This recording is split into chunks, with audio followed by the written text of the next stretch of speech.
Let's see if it works. All right, I just got my computer back and let me, sorry guys. Yeah, we're here in another Saturday Night Live Zoom, and we have Carl with us, our special guest, to Hey. share his amazing story on Masterfast. His is pretty unique, as everybody is, story is. So, Carl, so this is basically the first time we actually met. Yeah. We've been chatting quite a bit for a couple of years ago. You had probably record questions at the beginning, like you're Oh, it's crazy. because Crazy. yeah, when I threw it out there, I knew it was going to get. I was gonna get questions, and whatever. Let me put it out there and see what happens, because I knew I can help people. And you were on a fast. You were on a fast, I believe, when I I was, introduced it to the world. yeah, I was on a orange juice fast, Right. and as you kept on preaching, it doesn't have any power. It has no power. And yeah, so I tried the orange juice fast, and I did 90 days of that, and Yeah, you didn't want to break it. You wanted to continue, I right? kind of did. Yeah, Yeah, yeah. I was going to do 6 months of that because I could sustain it. It felt good, that type of thing. I was doing good on it. But my brother, like, I don't even know who introduced me to the Master Fast. I Mm. can't remember who it was. It was one of my friends, and they said, "Yeah, just check out this link. It's about Master Fast or whatever." And then I started telling my brother that people are getting black coming out of them, and we was like, "What?"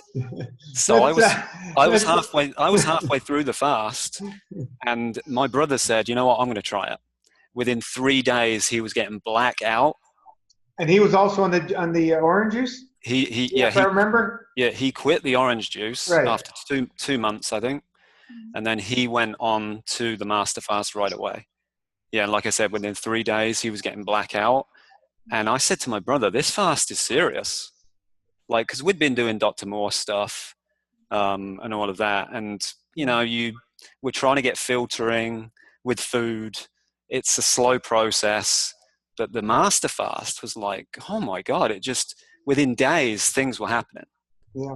and Maybe you want to share just maybe a little bit of your background yeah. and how you got into a better way of life through foods and so on and so forth. Maybe you want to share a little bit of that. Yeah, okay. Um, Yep. Yeah, so well, obviously you can tell by the accent, I was born in England. I would say it was a typical English diet. Lots of bread, lots of milk, and lots of more milk. Me I too, when I grew up. Yeah.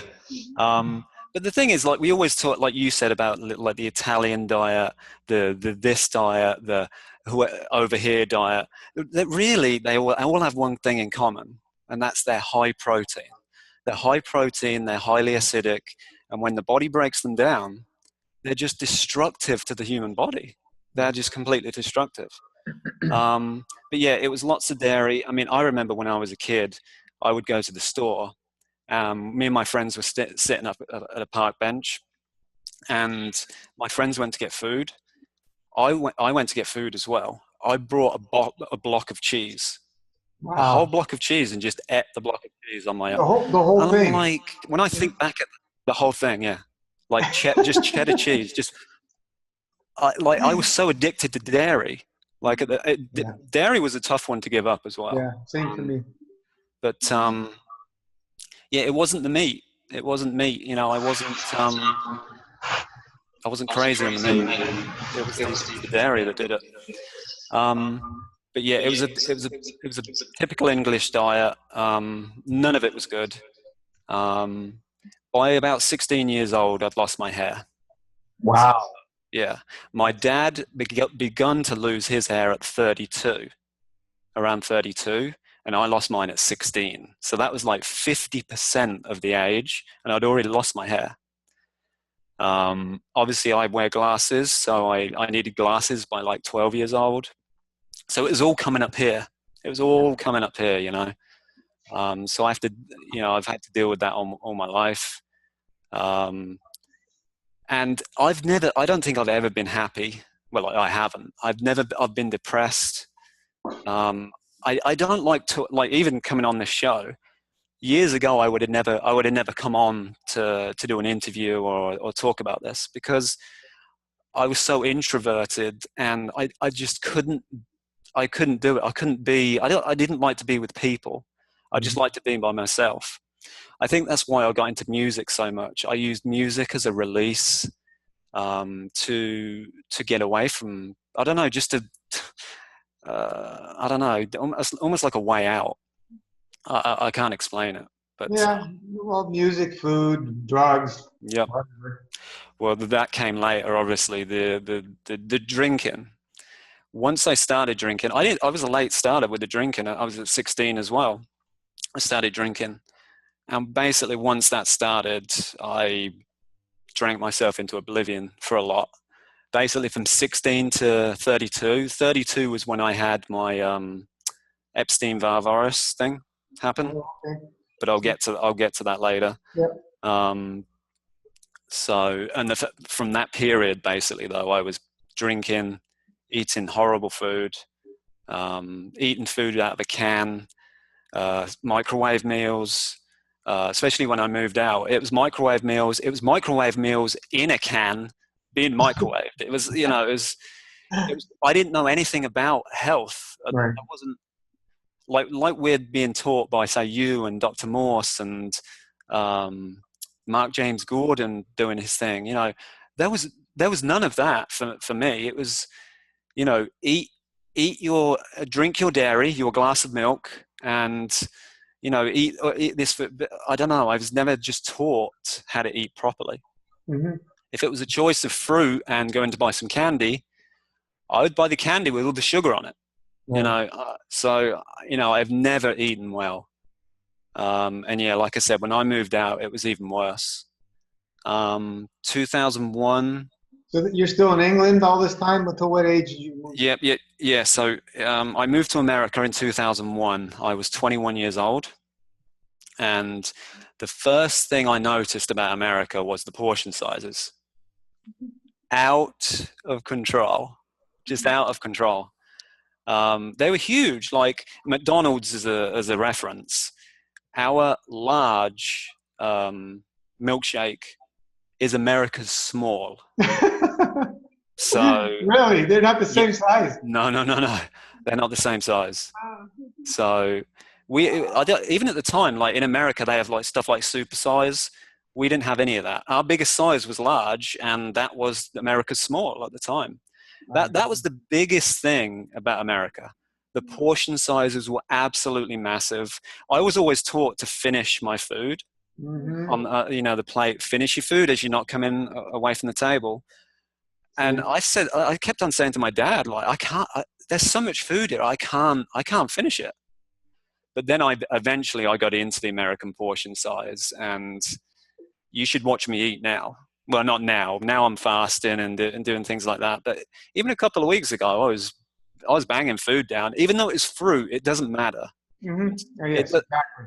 it does not matter whether it's fruit or anything. Fruit won't hurt you as bad, but it's still. I was taking food to bed with me.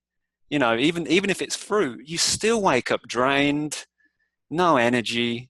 Exactly. You still have to have that window of where you are not consuming food.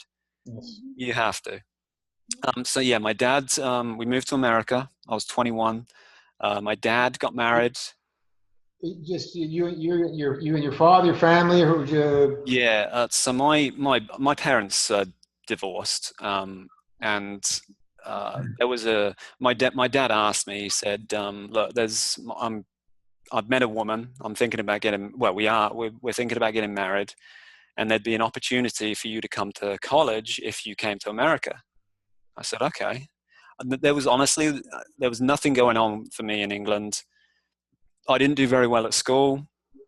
My head was in the clouds all at school. I was a dreamer. Mhm. I just again everything's all up here. I just couldn't concentrate on anything when I was a kid. So yeah, that was basically me in England. I just didn't really achieve anything. I worked in a factory. But I had an opportunity to change that and go to college. See, now I was older, I went to college and I was an AB student. You know, I was doing really well. The only thing I failed at was numbers. That I had math, I was terrible. But everything else, like writing, um, just all of it, I was good. And I was like, I was really. It gave me some self confidence because I really didn't have any. You know, in England, I just didn't have any. Um, but my stepbrothers and stuff, we all started going out and we all started drinking, and that used to be a regular occurrence. Then I started smoking, well, social smoking. I used to smoke when I drank.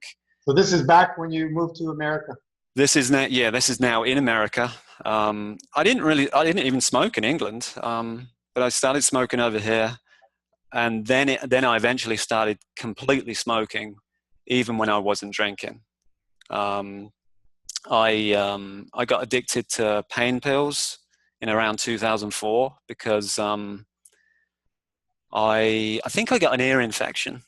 I can't remember what they prescribed to me now, but whatever it was, I was addicted literally in about 24 hours. I was addicted.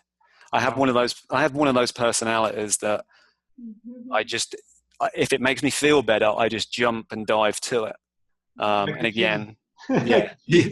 Oh yeah, yeah. The cheese is one of the most addictive foods. You know that, right? Oh really? Yeah. Yeah. Oh. It has opioids in it, similar to heroin, I think they found, or something. God. No wonder I was bad. Yeah, me too. That was my last thing I gave up. Cheese. Yeah. Yeah. But yeah, my dad got married to an Italian, so you'll know what we had to eat. Lots of pasta, lots of cheese cakes, lots of pizzas on Friday nights. Oh yeah. It's a whole ritual of foods coming in, and when the family comes over, oh my God, the family literally brings just cases of food. Yeah. I'm like, I said to my brother, I'm like, have you ever seen this amount of food before? It's crazy. It's insane. It is. And now looking at me now and like understanding your group and understanding Dr. Morse, we use food to celebrate everything: a birthday, a loss of a football team, a win of a football team, it's a weekend. Yeah, it's everything. Wedding. Yeah, it's just ingrained, and to like we're doing now, to stop that suddenly, it is very difficult. And I think this is why I'll talk about it soon. But I have yo-yoed between fasting and smashing my face with fruit, even though it's fruit, and then going back, and then. But I think I'm on track now. Third time lucky. I think I'm on track now. Yeah, well, you never give up. You just keep going. There was just a point, like even what we've been doing lately is the dried fruit, like dates, raisins, and things like that. And I had those about 3 weeks ago, and I said to my brother, I'm like, I don't want this anymore. I felt too heavy. The dry, dates, because I even though they're small, I eat too many of them. And I said to my brother, I'm like, I like the lightness of the juice of fasting, the heaviness of food, even though it's fruit. I couldn't do it. I said, and with me sometimes the thing is I had to go through all of this to get here. You know what I'm saying? Yeah. I had to. You can't you could go on the Master Fast board and have somebody tell you you shouldn't overeat, you shouldn't do this, you shouldn't do that.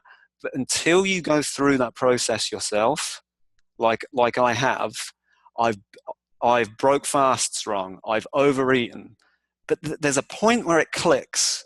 It just clicks, and I was like, I'm not doing this anymore. I'm starting a Master Fast tomorrow. I'm going to take it seriously. I'm going to do a proper one this time. I'm going to do a full one with the pudding. No digestion going on this time. And I just did it. I was planning on doing a fast, say at Christmas, but I was like, I've had enough. I need a reset. So I did a dry fast. The best thing you can do is a reset. You do a dry fast. Exactly. Dry fast is amazing because it reset for me personally. I mean, I'm assuming for everybody, but it resets that hunger for food. That I'm ravenous when it comes to food. If I start, I'm really bad with it. So it reset that. And once I got that mindset of it being reset, now I'm on the juice. Now I'm in that place where I'm like, all right, now I can keep doing this. But going back to the past, I got addicted to the pain pills. I can't remember what they were. I don't know if they were Vicodin or It doesn't matter. No. Then after about 4 years of moving to the US, I was also addicted to sleeping pills. I didn't take them in the end. I didn't take them to sleep. I took them to give me that nullified, that feeling of being away from all of this. And it's the same with alcohol. I did the same with alcohol and the same with music. It was to take me away from just not feeling good. I was depressed. I was just constantly depressed. When I used to drink, I used to have a drink in my hand the entire night, from 10 o'clock at night till 4 o'clock in the morning. There would always be a drink in my hand. So, I mean, I'm sure some other people are like that, but I just couldn't help it. Again, with the drinking, once I started, I couldn't stop.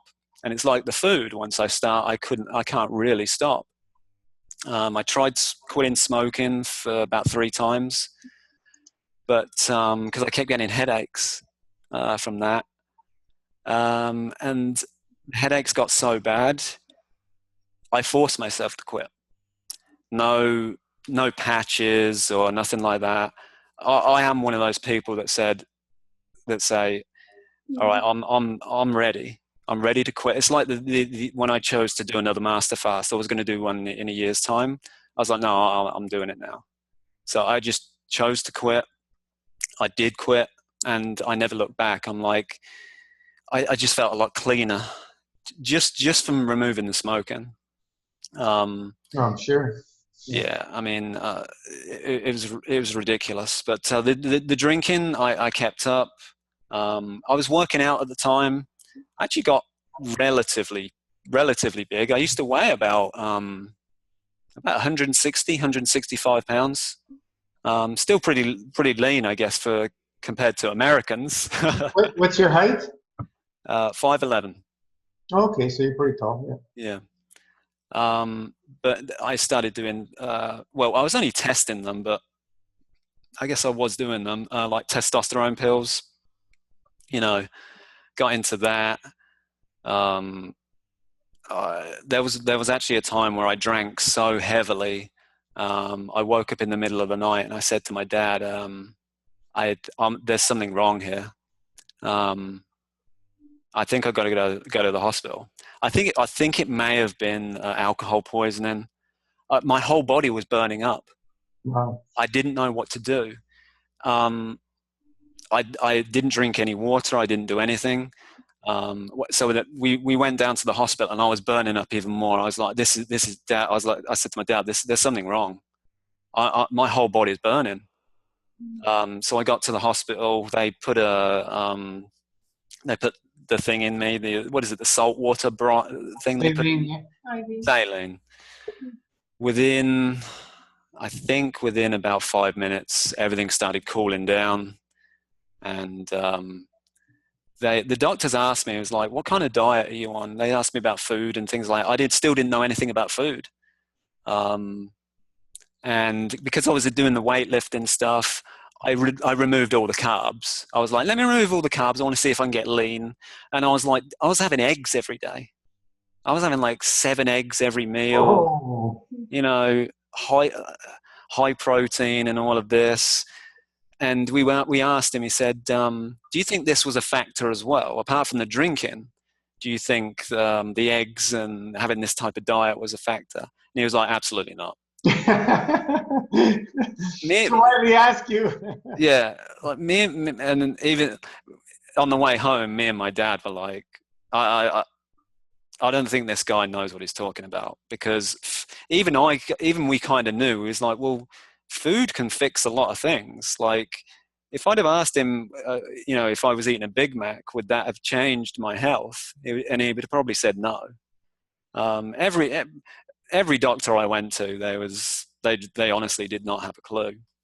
But in 2012, I was 32 years old, and this is getting close, obviously close now, to me finding you, Dr. Morse, a lot more health stuff. I got Epstein-Barr virus, and I thought I was dying. I kept reading people's forums and things like that. It hits people differently. Some people get Epstein-Barr virus like 6 times a year. Like Wow. my stepbrother, he gets at least one hit every year. The symptoms coming back, because I think when you've got a viral inside you, the more acidic lifestyle you have, it comes through, and that's what happened. Obviously, with me, we shared a drink together. I think it was some vodka and whatever. Because he said he's got an Epstein-Barr virus, and me and my brother was like, well, we don't even know what that is. So we just started drinking together, and I didn't feel the symptoms right away. I just did not feel the symptoms.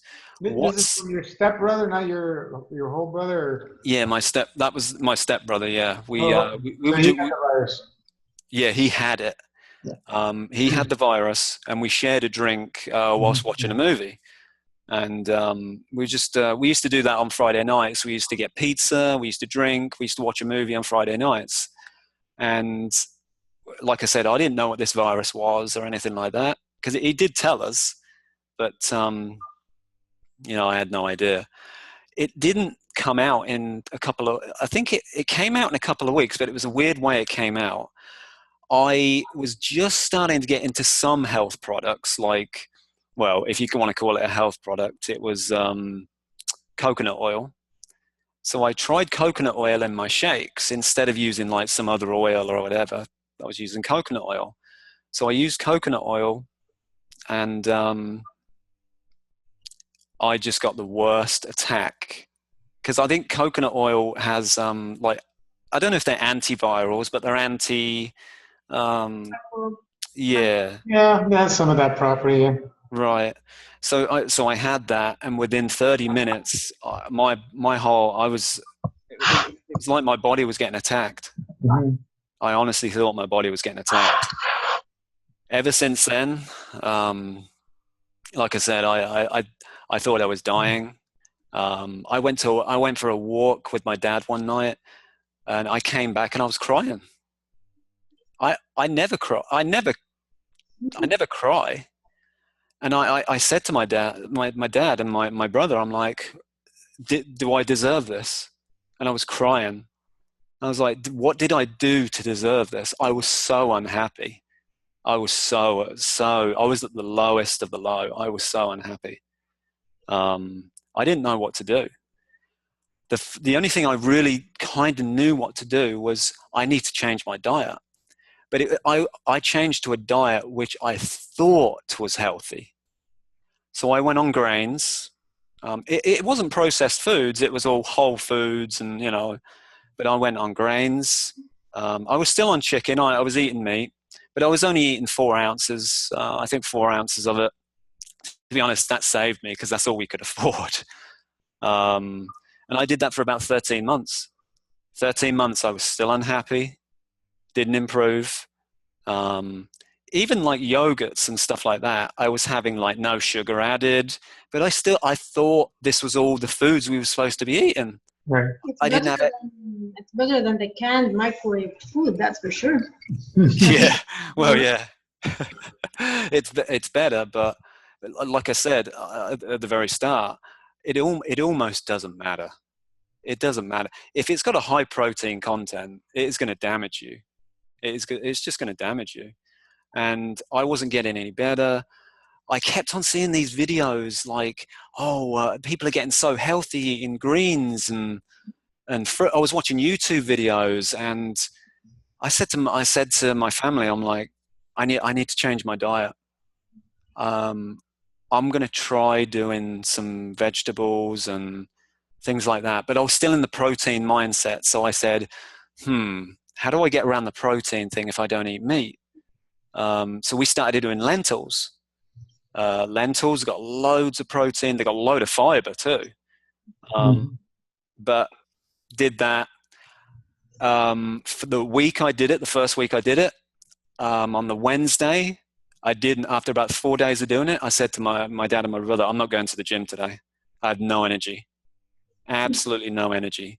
I had no idea why at the time. Now I know it's the neurotransmitters in the meat popping me up with the energy and all of that type of stuff. I didn't know what any of this was. You just crash when you stop all that stuff. Horrible. I was on the couch. I had no energy to move. I couldn't even smile. It was just no energy. Somehow, after the 13 months, I have no idea how, but I found Dr. Moss. The first video I watched, every single word he said rang true with me. Every single thing he said. And I kept on watching his videos. And everything he said, I'm like, wow, this guy really, really knows. Why doesn't everybody else know this? You know? What year was that approximately? That was, so that would have been 13 months. This, sometime in 2014, I think. Okay. Yeah. Because after, it was about a year and a few months. And I think I got in contact with you after that. But I was, I was studying Dr. Morse's videos. Literally. I used to play his entire playlist. I'd watch his videos to fall asleep to at night. And I'd actually watch them, all of them. I've watched his videos, all of them, probably around 3 to 4 times, each video. Wow. Each video. I studied this, and I said to my dad and my brother, I need to change my diet.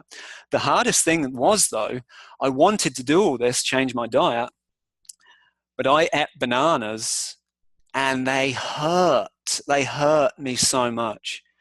I don't know what they might not have been ripe. I didn't even know what ripe was at the time. Again, I knew nothing about how bananas ripen. I knew nothing about fruit. I knew nothing about it. I was just trying to do what I could. So I couldn't even have bananas at the time. One food that I was good on, though, was apples. For some reason, apples soothed me, and I was good with apples. I moved, instead of the grains, I moved on to sweet potatoes, steamed sweet potatoes at night. Did that for a little bit. Then I tried bananas again, and I was good with the bananas. So I was progressing slowly. So I was basically doing apples for breakfast. For lunch, I was doing the bananas. And then at night, I was doing the steamed sweet potatoes. I wanted to create that hydration in the morning. Then it tapers down towards the end. And that was good for me. Did a 3 to 4 months of that. And quickly my body moved it. I tried grapes, and I didn't have any issues with the grapes. Maybe a little stomach upset sometimes. Might have been pancreatic. I'm not really too sure. Probably not digesting it properly. But I slowly started increasing my food of fruit and things like that. I was still having cheats here and there. I wasn't doing dairy anymore, though. But I would do, say, pizza from, say, Trader Joe's and stuff like that. Some chips, things like that. I was still cheating. I wasn't perfect, but I could tell my health was moving in a really good direction. Mm-hmm. Sure. I didn't have any of the mono symptoms, the Epstein-Barr virus symptoms. I had nothing. Then one day, because Dr. Morse talked about the virals, when the virals come out of the body, you can get the symptoms back. I had horrible symptoms. I was upstairs. I couldn't move. I had to. I was so depressed that I think Dr. Morse has talked about this before. Is it color therapy, where certain colors make you feel a certain way? The only color that could make me feel good was a bright orange light. I felt warm then. That's the only way I felt good. If I turned the light off, I'd get anxious, and I used to feel so bad. That was about 3 days, and realistically, all I was doing was apples, bananas, and I think I got his adrenals and kidneys, and a steamed meal at night. It was just sweet potato, and the virals actually came out, and I've never had a symptom ever again from Epstein-Barr virus. I was so happy. After it happened, I was so happy because, again, whatever Dr. Morse was saying, it happened to me, and everything he said was true. Then I think it was 2015, Gino, that I met you, at least contacted you, and I was introduced to the Master Fast. As soon as I put it out there, you contacted me within a week or two. I can't remember. It was right away. Yeah. I also saw your video because you were doing I think you were doing fasting videos at the time as well. Yeah, I released dry fasting videos before the actual Master Fast name. Yeah. To be. Yeah, and kidney filtration. Yes. Yeah. Yeah, because I think you went for 7+ days or something, and you broke it with coconut water or something, and I think you was like, when you took the drink, you was like, yeah, oh, it's amazing. And I was like, wow, this guy's hardcore. Like, he's really hardcore. Because again, I knew the fruit thing was kind of like the way to do things now, and I was introduced to herbs. I was introduced to all this, but I'd never heard of dry fast, and I was like, whoa, never heard of that. But yeah, I was introduced to the Master Fast, and we were talking earlier about this. At the time I was doing an orange juice fast, and my brother cut it short, a month short, because I was doing a 90-day, and I was like, I want to finish it. I want to finish it. That's when you contacted me. You were in the middle of the orange juice fast, right? And I was trying to convince you, don't waste your time. Yeah, I know. And you go, no, I want to finish it. Yeah. Well, I have. It's the mind, obviously. I have that completionist. I was like, I want to complete this. I want to finish it. And then I think I remember I said, yeah, okay, go ahead, complete it. And then, because in my mind, I said, then he'll see the real difference, even though, because you've done a 90-day you had planned to finish, whatever it was, so 60, 90, I can't remember, but it was good. So that was the raw orange juice. You were juicing it yourself? No, I was. Luckily enough, our Whole Foods has a juice press, basically. Oh, okay. And I called them up, and I said, I want 14 64-ounce orange juices made up every single week. And I used to get them for $9 per.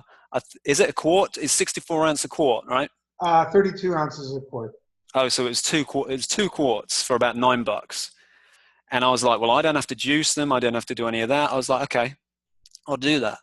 But it's kind of like the same with the fruit. I felt as though I wasn't really getting anywhere. I felt good. I felt light, which you do on fruit. You just do. You feel better. But I don't know. I felt there was still something missing. So my brother went on it early. Within 3 days, black was coming out. On the Master Fast.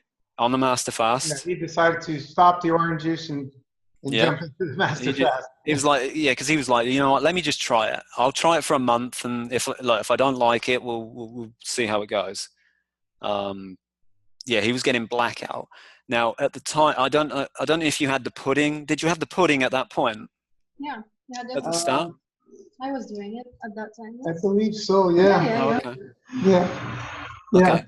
It's because I was still on the Dr. Morse kind of. I want to get my herbs from Dr. Morse. I know everything he's done is good. I think the quality was good. So I was like, you know what? I'm going to try the GI broom. I was like, I'll try the GI broom. We eventually found out that a good ratio of the GI broom was taking it twice a day. That was really good. But we thought, we'll do the GI broom first. We'll see how the herbs work and see how this method works. Excellent. Absolutely excellent. Basically, black coming out three times a day, 2-3 times a day. And I've been when I got it, I've been constipated all my life. I'd said at the start I was having bread, milk, everything that locks the bowels together. Cement. Yeah. So my bowels were locked. I mean, just quickly going back to it, I remember one of the Christmases I was 6 years old, and I was crying on the toilet. And my mum came to me and she said, "What's wrong?" It's like, I can't go. Wow. I was crying because I was that locked up at that age. Yeah. So there's a lot of problems. I had those issues when I was young. Yep. Yeah. And once I got onto fruit and obviously onto like master fast and things, I go 2-3 times a day now. 2-3 times a day, and that was coming from somebody that really had problems going. So yeah, I went on that for 60 days. My first one I did 60 days.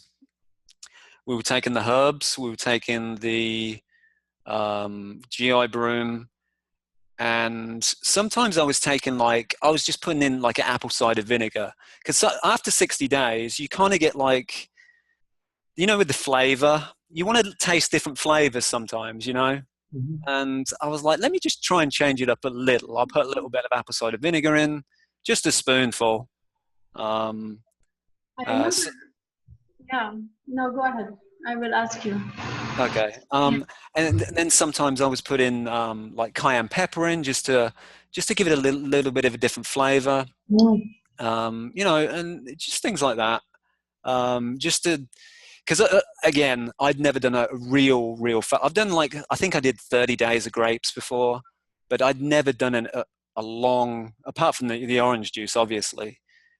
I'd never really done these long fasts. This is the first time I've been introduced to it, and sometimes you get a little ratted out. You want to just taste different flavors. Sometimes, yeah. I would put like an orange sometimes, or a grapefruit, just to change the flavor of the grape juice. But it's a very nice flavor, the grape itself. But like you said, just sometimes just get that different feeling. I remember you were not doing long dry fasts, right? You were still not sure about them, right? I think you were doing 1 day a week or something. Yeah. At the time, I think I tried to push. I think the most I did at the time was a 3-day dry fast. I was exhausted after that 3-day. I was really, really exhausted. And yeah, it was definitely a challenge for me. Like the 24-hour fast was basically easy now. Me and my brother were doing daily 18-hour fasts as well, because when we got introduced to intermittent fasting while I was bodybuilding, or not bodybuilding, just going to the gym, and we were getting good results on that. So luckily, just before I kind of got into health, I was already intermittent fasting. I was like starting to have breakfast at 10, and by 7 o'clock at night I finish. That's it. So you do a 15-hour. But then me and my brother said, why don't we finish at 4? We'll do 18 hours instead. And when we started doing 18-hour drive, or just intermittent fasting dailies, we started seeing some real filtration going on at that point. So you're pushing. Yeah. 18 hours on the master fast. Yeah. And were you doing the weekly ones or no? Yeah. What's that? Were you doing the weekly dry fasting as well? Yeah, weekly. Yeah, we was doing weekly dry fasts all the time for the first master fast. Okay. And yeah, I mean, to be honest, we was doing good. We weren't really pushing that. Like I said, the most I'd done is 3 days, and That's good. yeah, That's all you need. was doing good. And then it came time to break it, and this is where it all went wrong. I think I broke my fast. I mean, I've heard all the stories. Like Gina always said, you should break it with this, you should break it with that, and I think I broke my fast with fruit just at the start. But within about 24 hours, I was having like a soy crab cake from Whole Foods. Oh, Yeah. This is after 180 days, or which one? No, this one was after the first 90-day master fast. The 60 day. Sorry, the 60. That was the first after the first 60, and I had already done the orange juice as well for 90. Edema in the legs. Just the body, just hot. I said to my brother, my legs are blown up after all of this heavy food that went in. And then I realized, whoa, this is right. You can't just put this heavy food back in after a fast. So I don't remember. Did you have any break right after the orange juice, or you just jumped straight into master fast? Jumped straight in. Okay. Yeah, jumped straight in. And I think I put posts on the master fast board as well about this. I honestly, I've never broke a fast truly correctly. I really haven't. I've always tried and said, I want something else. I just want to taste something else now. It's like I didn't want to taste something that tasted like this juice again. Like, like how fruit tastes, that citric acidy, that taste, the vitamin C type taste. I wanted to taste bread or something like, the past is coming back to haunt me, So yeah, it happens. Yeah.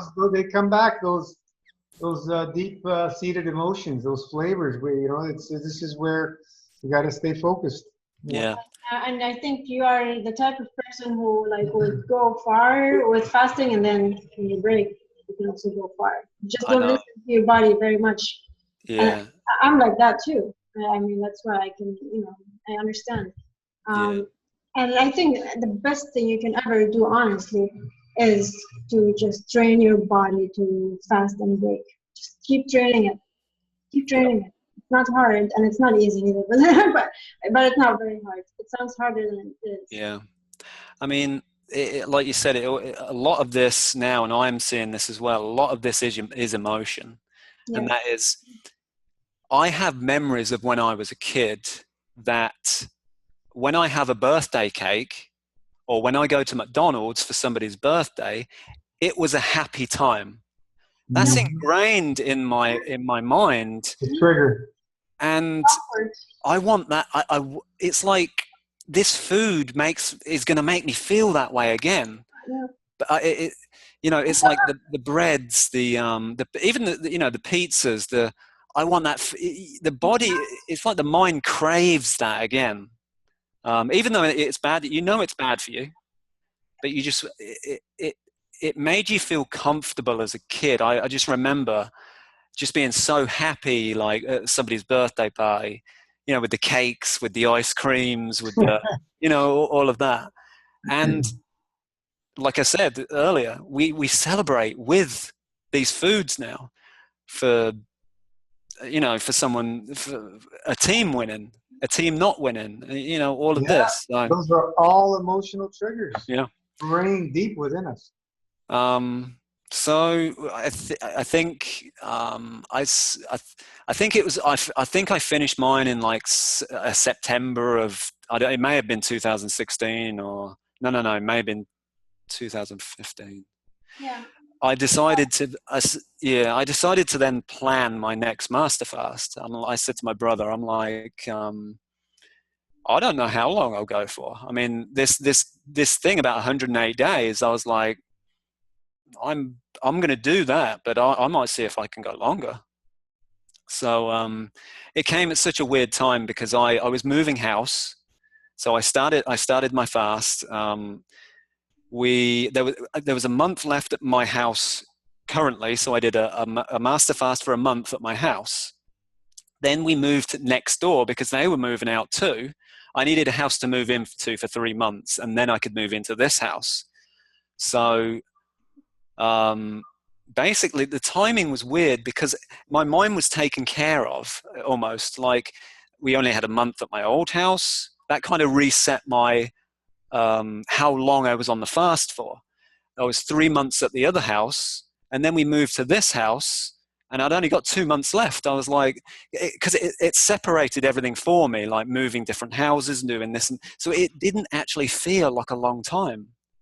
It did not feel like a long time at all. It was comfortable. And I was dry fasting then, and I was actually doing well for dry fasting at this point.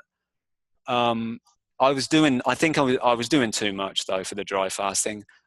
Every weekend I was trying to push 3 days every single weekend. It's too much for me. Yeah, I know that. It was way too much.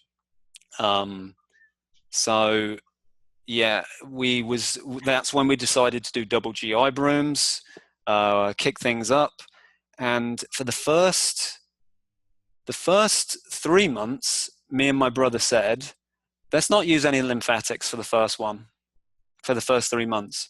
No lymphatics. We're doing kidneys, we're doing adrenals, that's it. And we're doing the GI broom. Because we was like, don't you think there's enough lymphatics in the GI broom? And we was like, let's just try it. So we did that for 3 months. We got excellent results. Lots of black, we felt good, really good. Then we said, after the 3 months, let's introduce lymphatics. I felt absolutely terrible. Awful. And I said to my brother, I'm like, I think we're doing, with the GI broom, because it's got lymphatics in it, and we added these other liquid lymphatics, I think this is too strong.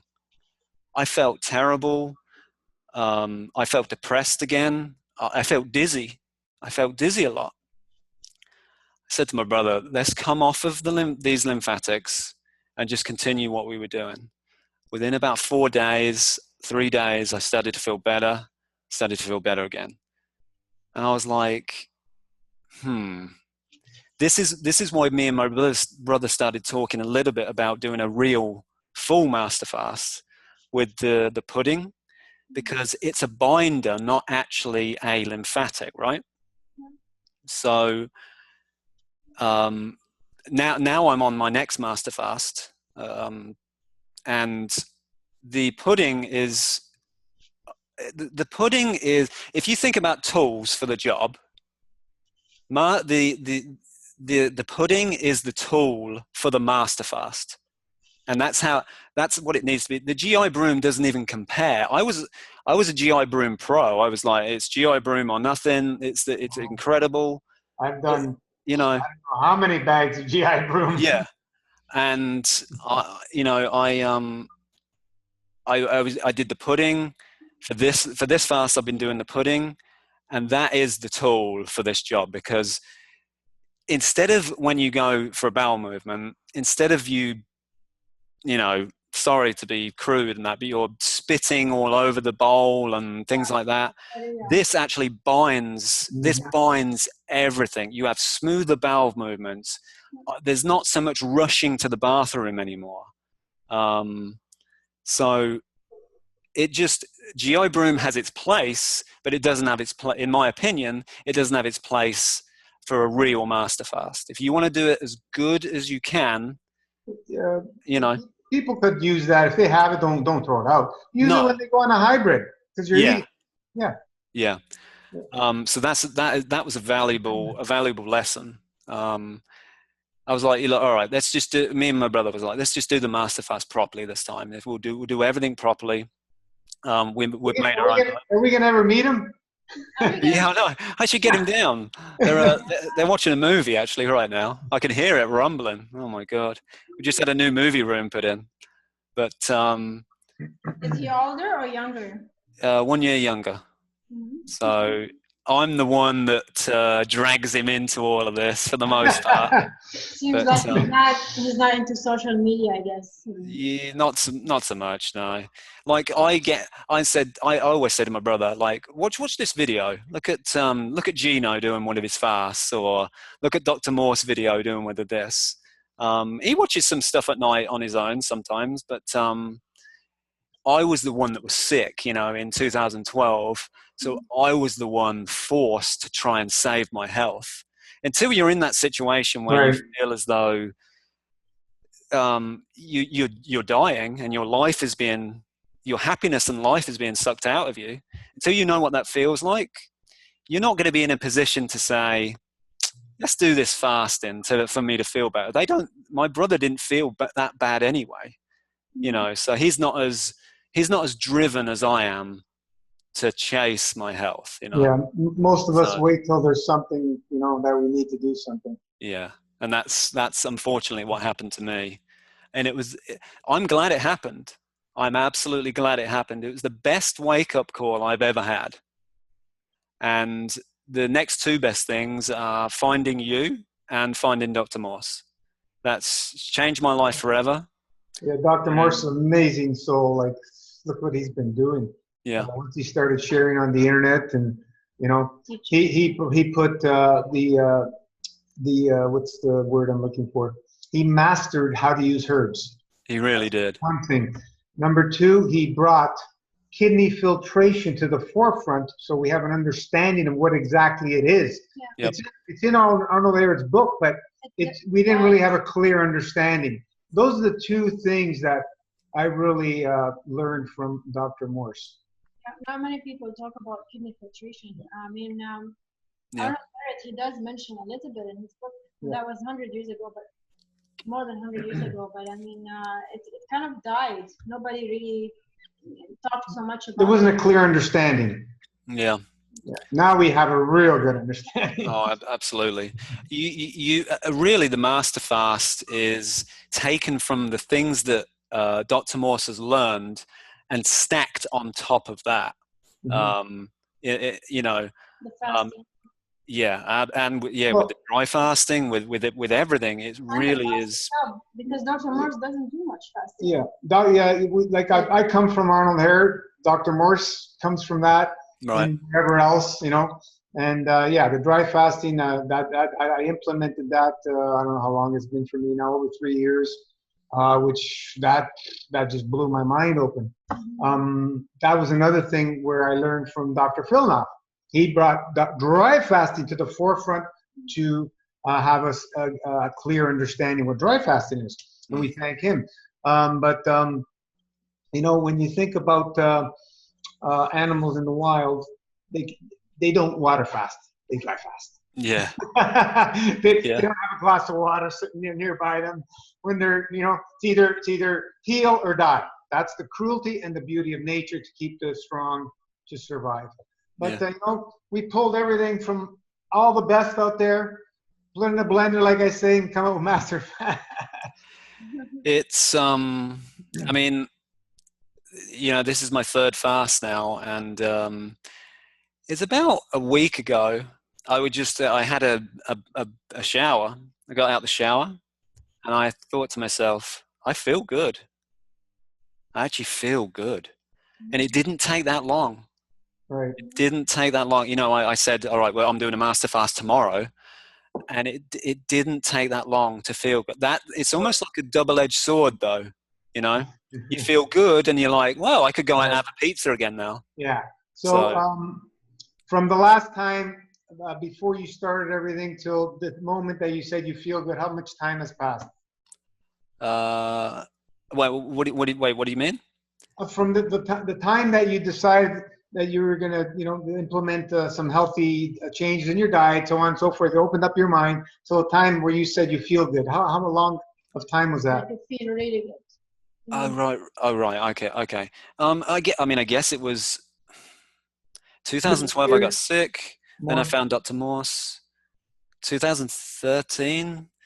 About roughly. It's really about 3 or 4 years. Yeah. Okay. 3 or 4 years, and like you said about the lifestyle, it hasn't truly become a lifestyle, but it's become more of a part of my life. Okay. And it's a slow progression of me feeling better. Me feeling better. The clarity is getting more and more, right? Yeah, As you're moving through, because it's part of your life. exactly. And now you're starting to see, wow, yeah, I need to keep doing more. Definitely. I've just got to the stage where I feel as though I've just had enough Awesome. of using food as a tool almost to satisfy my emotions. And sometimes when you fast, even if you could sometimes do a 36-hour or a 24-hour, and I feel amazing. I feel amazing. I feel light. That light feeling. I mean, sometimes it dies down, and that's just just part of dry fasting and things. But sometimes I'm like, whoa, I feel an energy, like I feel an energy up here. Yeah. I don't know if you've ever felt like not a buzzing, not like a drug, but like a hit, like do you know what I mean? It's a real clarity of maybe it's a beautiful clarity. What's the word?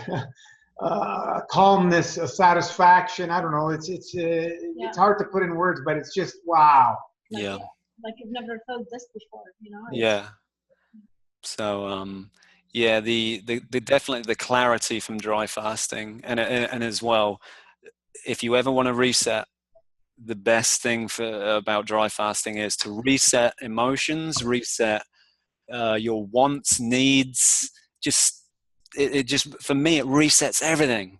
We learn to love dry fasting as part of our life. That's the key. We cannot let it go. We can't let it go. It has to be a love and be part of our life, or daily or weekly or monthly or season sheet. It's always got to be there. Yep. Once in a while you have a break for a week or something, but you got to be right back in the next week. Yep. When you do a long dry fast, 9, 10, you need a break. You can't do the next week after you break. Yeah. Your weekly. You need a break. Right. Because it's a lot. Yeah. So moving on to the to go back actually to the pudding, the plasma pudding. Yeah. Somebody wrote in to Dr. Morse and said, I tried the master fast. It took me off my center. I didn't feel the same. And she was like, I went back to fruit and I felt excellent. And I think I think we posted it on the board and a few people seeing it. The first thing I said to everybody, and even my brother, we always talk about this type of stuff. We were like, cut the lymphatics back, cut them back. They're too strong. You're moving too many things around. The kidneys aren't open yet.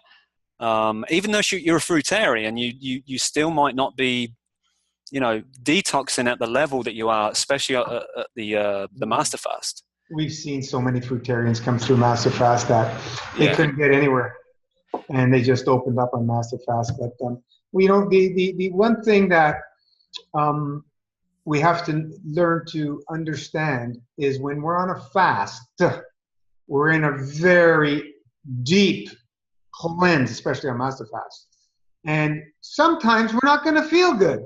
Yeah. It's not like it's going to be all rosy. For some people have a better experience than others, but if we have some deep, very toxic chemical, whatever meds locked up, they're going to start coming out, and it's not going to be pretty. So, when people say, oh, I didn't feel good on mass fast, I went on raw juice and I felt better, that's a lack of understanding what a fast is supposed to be for. Right. So, yeah, I can understand what you're saying. Yeah, we can back off on we have the tools. We can use them to, we know there's a little bit too much for me. Let me back off. Right. Like what we say, if it's too much, go on some green juices, whatever. We have all these tools, and that's the beauty. And then we got to get back on the pedal and start digging again. Because to achieve and reach that balance, what we're looking for, we need to push. we need to push. We need to, I mean, you know, gently. yeah, we need to get into those. We then allow the body to cleanse that You stuff just that. want to understand how, you know, like now when I have detox symptoms when I dry fast, I embrace them because I have listened over Thank you. and over and over again that this is, you know, the body is doing something, you know, inside. And it's for the first time, because the whole time I'm drinking the juice, I don't feel this way. But then I do the dry fast like 48 hours a week or something, and I get sometimes hot and cold, or, you know, towards the end of it, hot and cold while working, or, you know, and I'm like, oh, something is happening, and it doesn't scare me anymore. But for somebody coming with no understanding, they might freak out and they would break their fast or whatever, right? I'm glad you brought that up, because. And of course, with food, no more cleansing or no more deep cleansing, you know? Yeah. This is where we try and clear it up for people why these things are happening. It's not nothing to do with bad.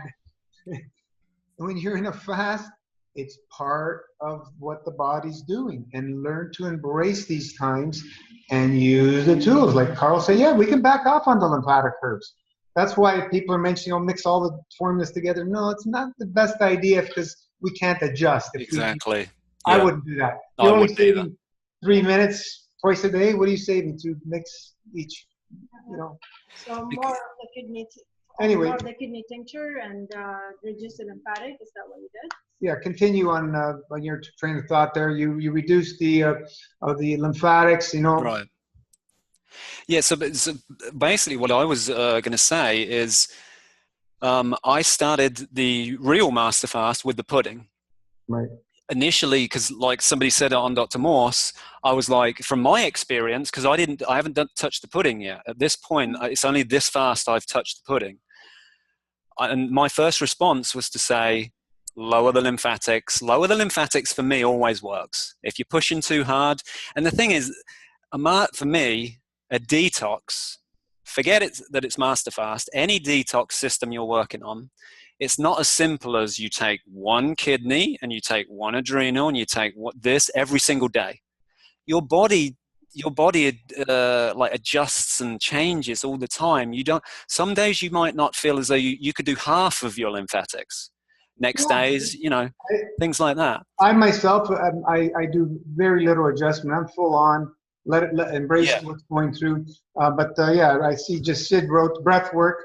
A beautiful work. Sorry, she wrote to Carl. Beautiful work. But breath work is crucial, folks.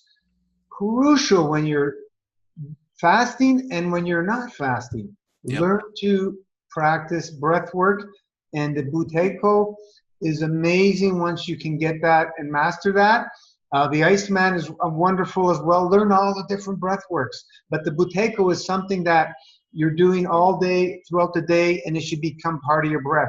This is going to be an amazing thing for you guys. I'll give you just a little experiment. Hold your thought. I've been practicing for a while now, and sometimes I can get it and make it really click, the breath work. Basically, you're basically not breathing, hardly anything. Instead of your breath like this, you're basically very shallow breaths. Shallow meaning the amount of volume of air, but we're taking in that air, the little amount of air we're taking deep down in below our belly button, way down. That's where we're taking that little bit of air. So we're taking it to fill the lung cavities. And when you do that, I go to martial arts twice a week, jiu-jitsu. We don't do a lot of crazy workouts to warm up and stuff, but sometimes we do. So a couple of weeks ago, he goes, okay, 200 Hindu squats, full squats, touching the ground. So, I got into it without the breath, very shallow, and I just going and going with the 200. And I was up a little bit out of breath, but you're always mastering to take it in and out of the nose. You don't use the mouth. That's the key, one of the keys. Yeah.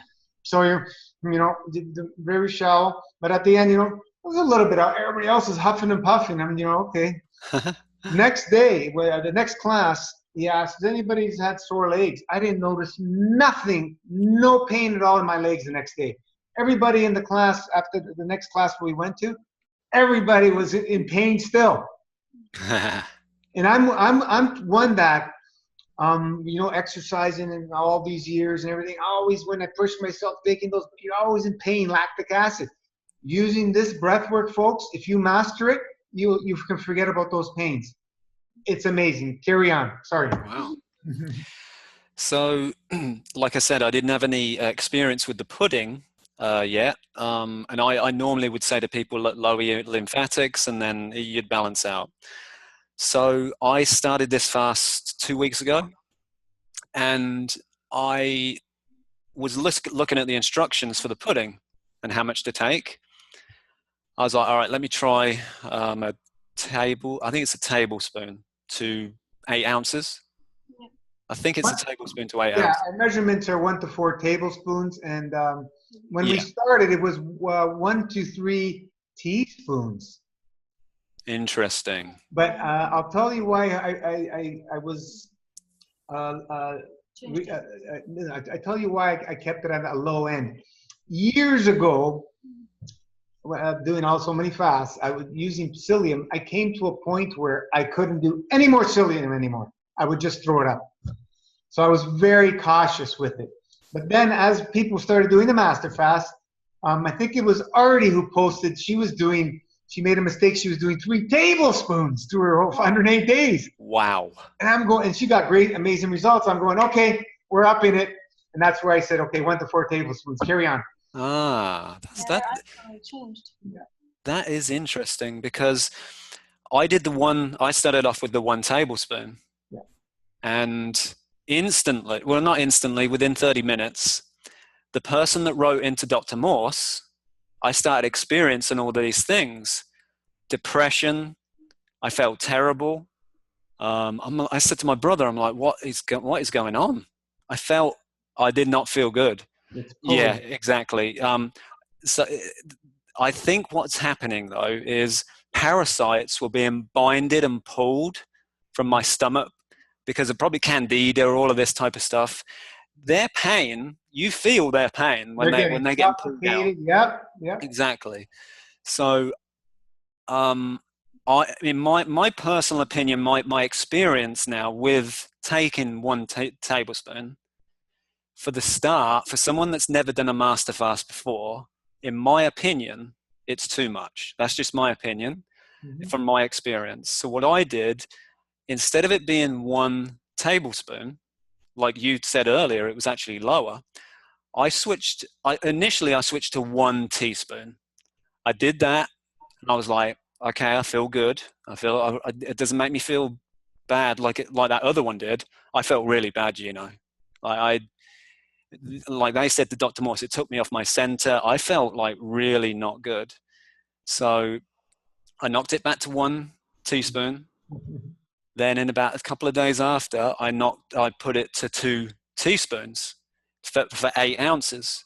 So it's still kind of slushy, I guess you could say. After about 10 minutes, it's still slushy, because I like to take it as a pudding, not to actually drink it.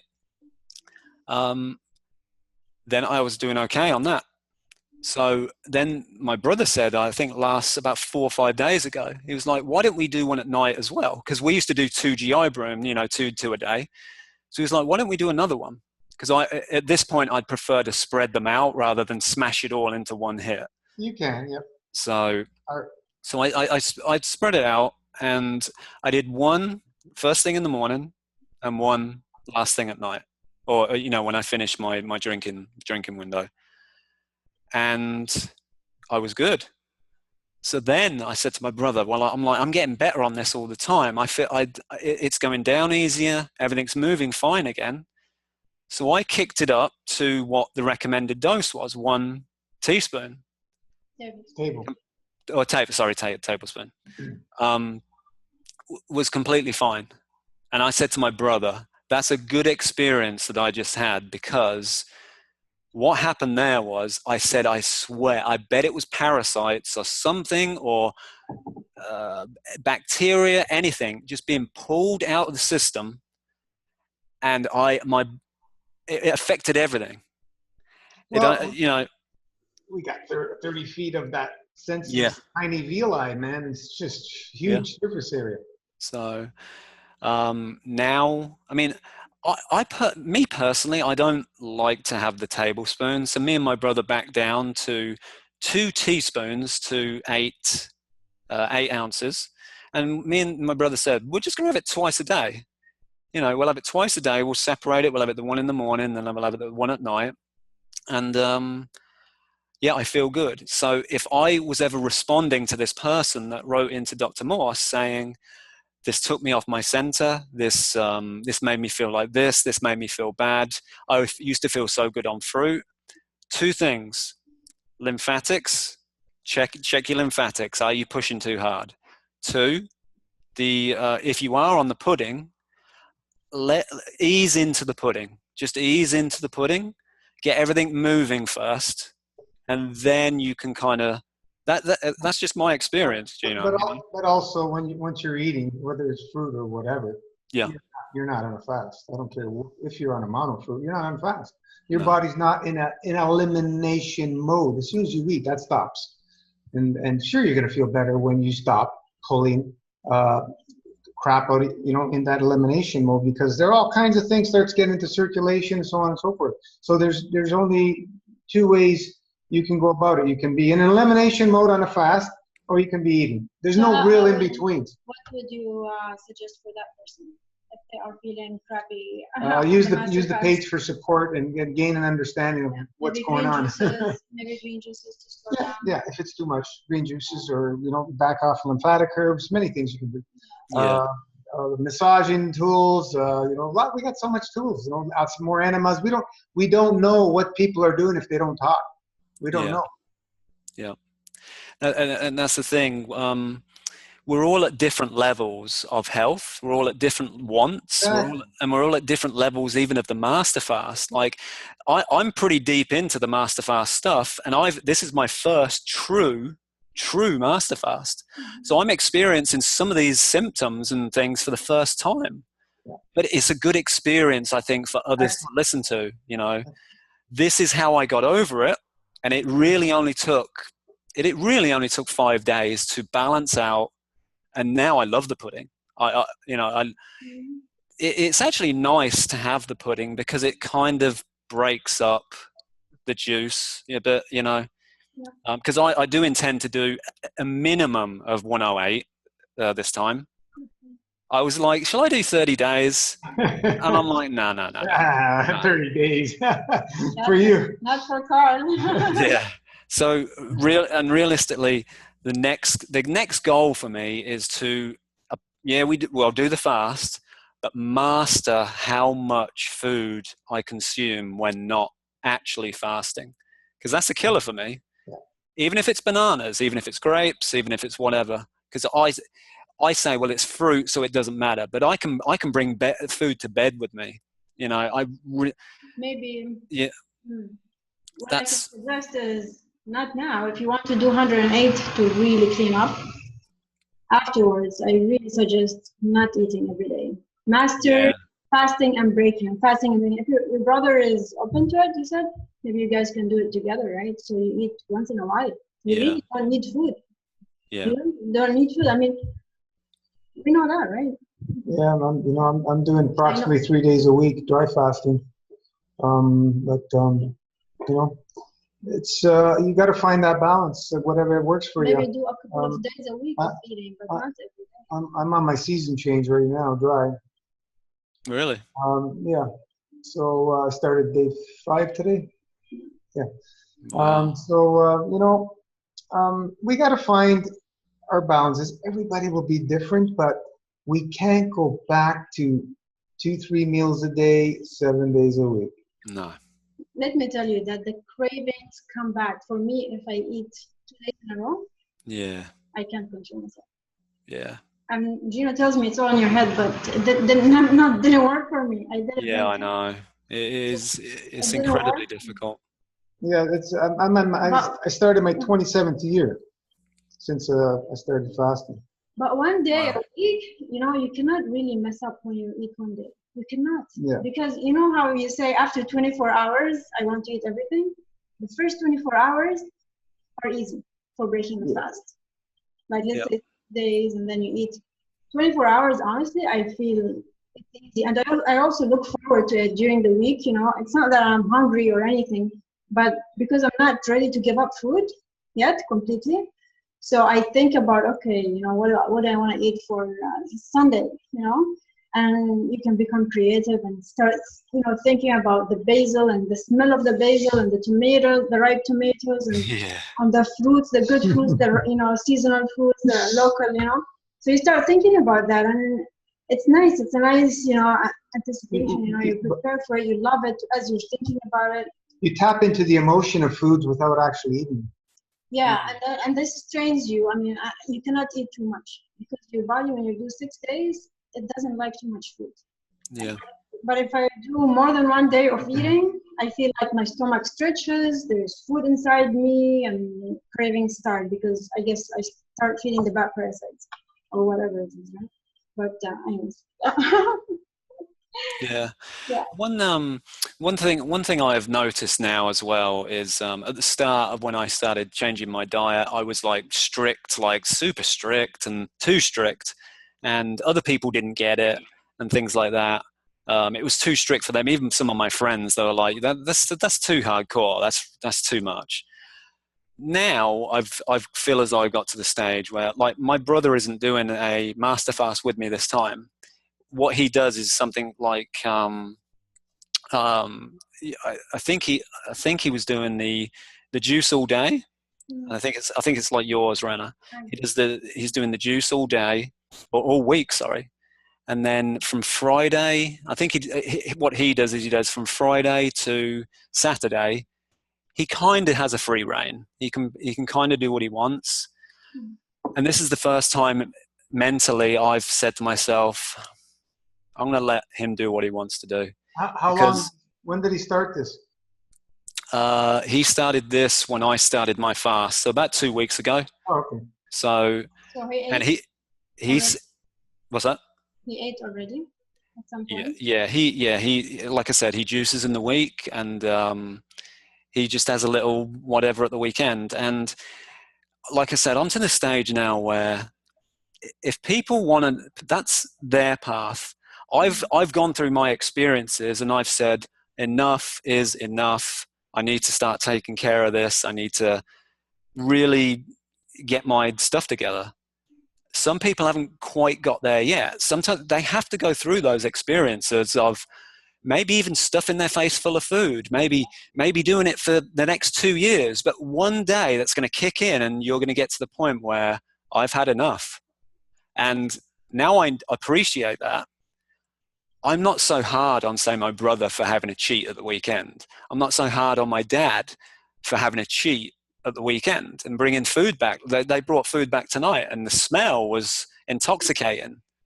But I've got my pudding, I've got my juice, and I'm in that mode. For me, I call it robot mode, where I don't have any emotions and attachments right now to food. I'm focused on my juice, my fasting, and like tomorrow, I'll have this juice tonight, and then I'll be fasting.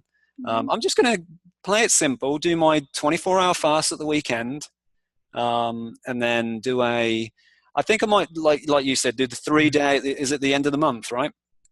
Three. Season change for me, right? Right. Okay. I attempted it. When was it? Last week. I got the runs, and when you get the runs on a dry, it's not very good time because it dries you right out. So I stopped it. What did I do? Two and a half days it was, and then I said, okay, I'll continue on the next week. So I'm into day 5 now. On my season change, yeah. Every like I'm pretty much doing at least 2.5, 3 days every week dry regularly with my eating schedule, and then the season change I go as long as I can go. But for you, Right. Carl, you're saying the protocol is 3 days A month. A month if you can. Yeah. I'm at the stage as well where because other people do this and they do long dry fasts and things like that, I was almost putting pressure on myself to say, well, if they're doing it, come on, I should be doing it. It's too much pressure. I mean, look, I know you say, Gino, you should push yourself. You should push yourself. Well, Gently. But you know, I don't think people realize how powerful just the juice and the pudding and the whole system is. Like when someone, there's been some people in the group, and I've responded and said there's absolutely nothing more powerful than Master Fast. And some people have responded and said, what are you talking about? You know, but Master Fast is very strong. It is very strong. Like I see even when that, like I said, the daily dry fasting, I see filtration coming out every day in the mornings and things like that. And it was a struggle to get there with fruit and herbs. You know, it was the Master Fast. It took the Master Fast to really start breaking some of this stuff down. And without it, took me over a year with the fruit and herbs. Yeah. How many hours of daily dry you're doing? Well, me and my brother used to be like the 18 hours. We used to do 18 hours. We relaxed it back, and we're doing 15 now. More than enough. I do 10. I start at 10 in the morning and I finish at 7 o'clock at night. And I'm like, I don't need to kill myself. You know, when I want to dry fast and I want to really go for it, I'll go for it. And this fits into my lifestyle, and it's sustainable. That's all I'm interested in right now. I want a sustainable Master Fast where I feel completely comfortable doing it. And every day this black stuff's just coming out. And it is. You know, I'm, like I said, like right now on the pudding and stuff, 2 to 3 bowel movements every single day. And I'm like, that's excellent. You know, that's excellent. I'm happy, and it doesn't take long to feel happy on just by starting a Master Fast. Mm-hmm. You know, so yeah. Amazing. Yeah, we have so many people that had trouble getting filtration coming from fruitarian and raw foods and so on. And as soon as they get on Master Fast, most people are filtering within a week. Some are taking a few weeks, and very few take longer than that. Very few. But they get filtering.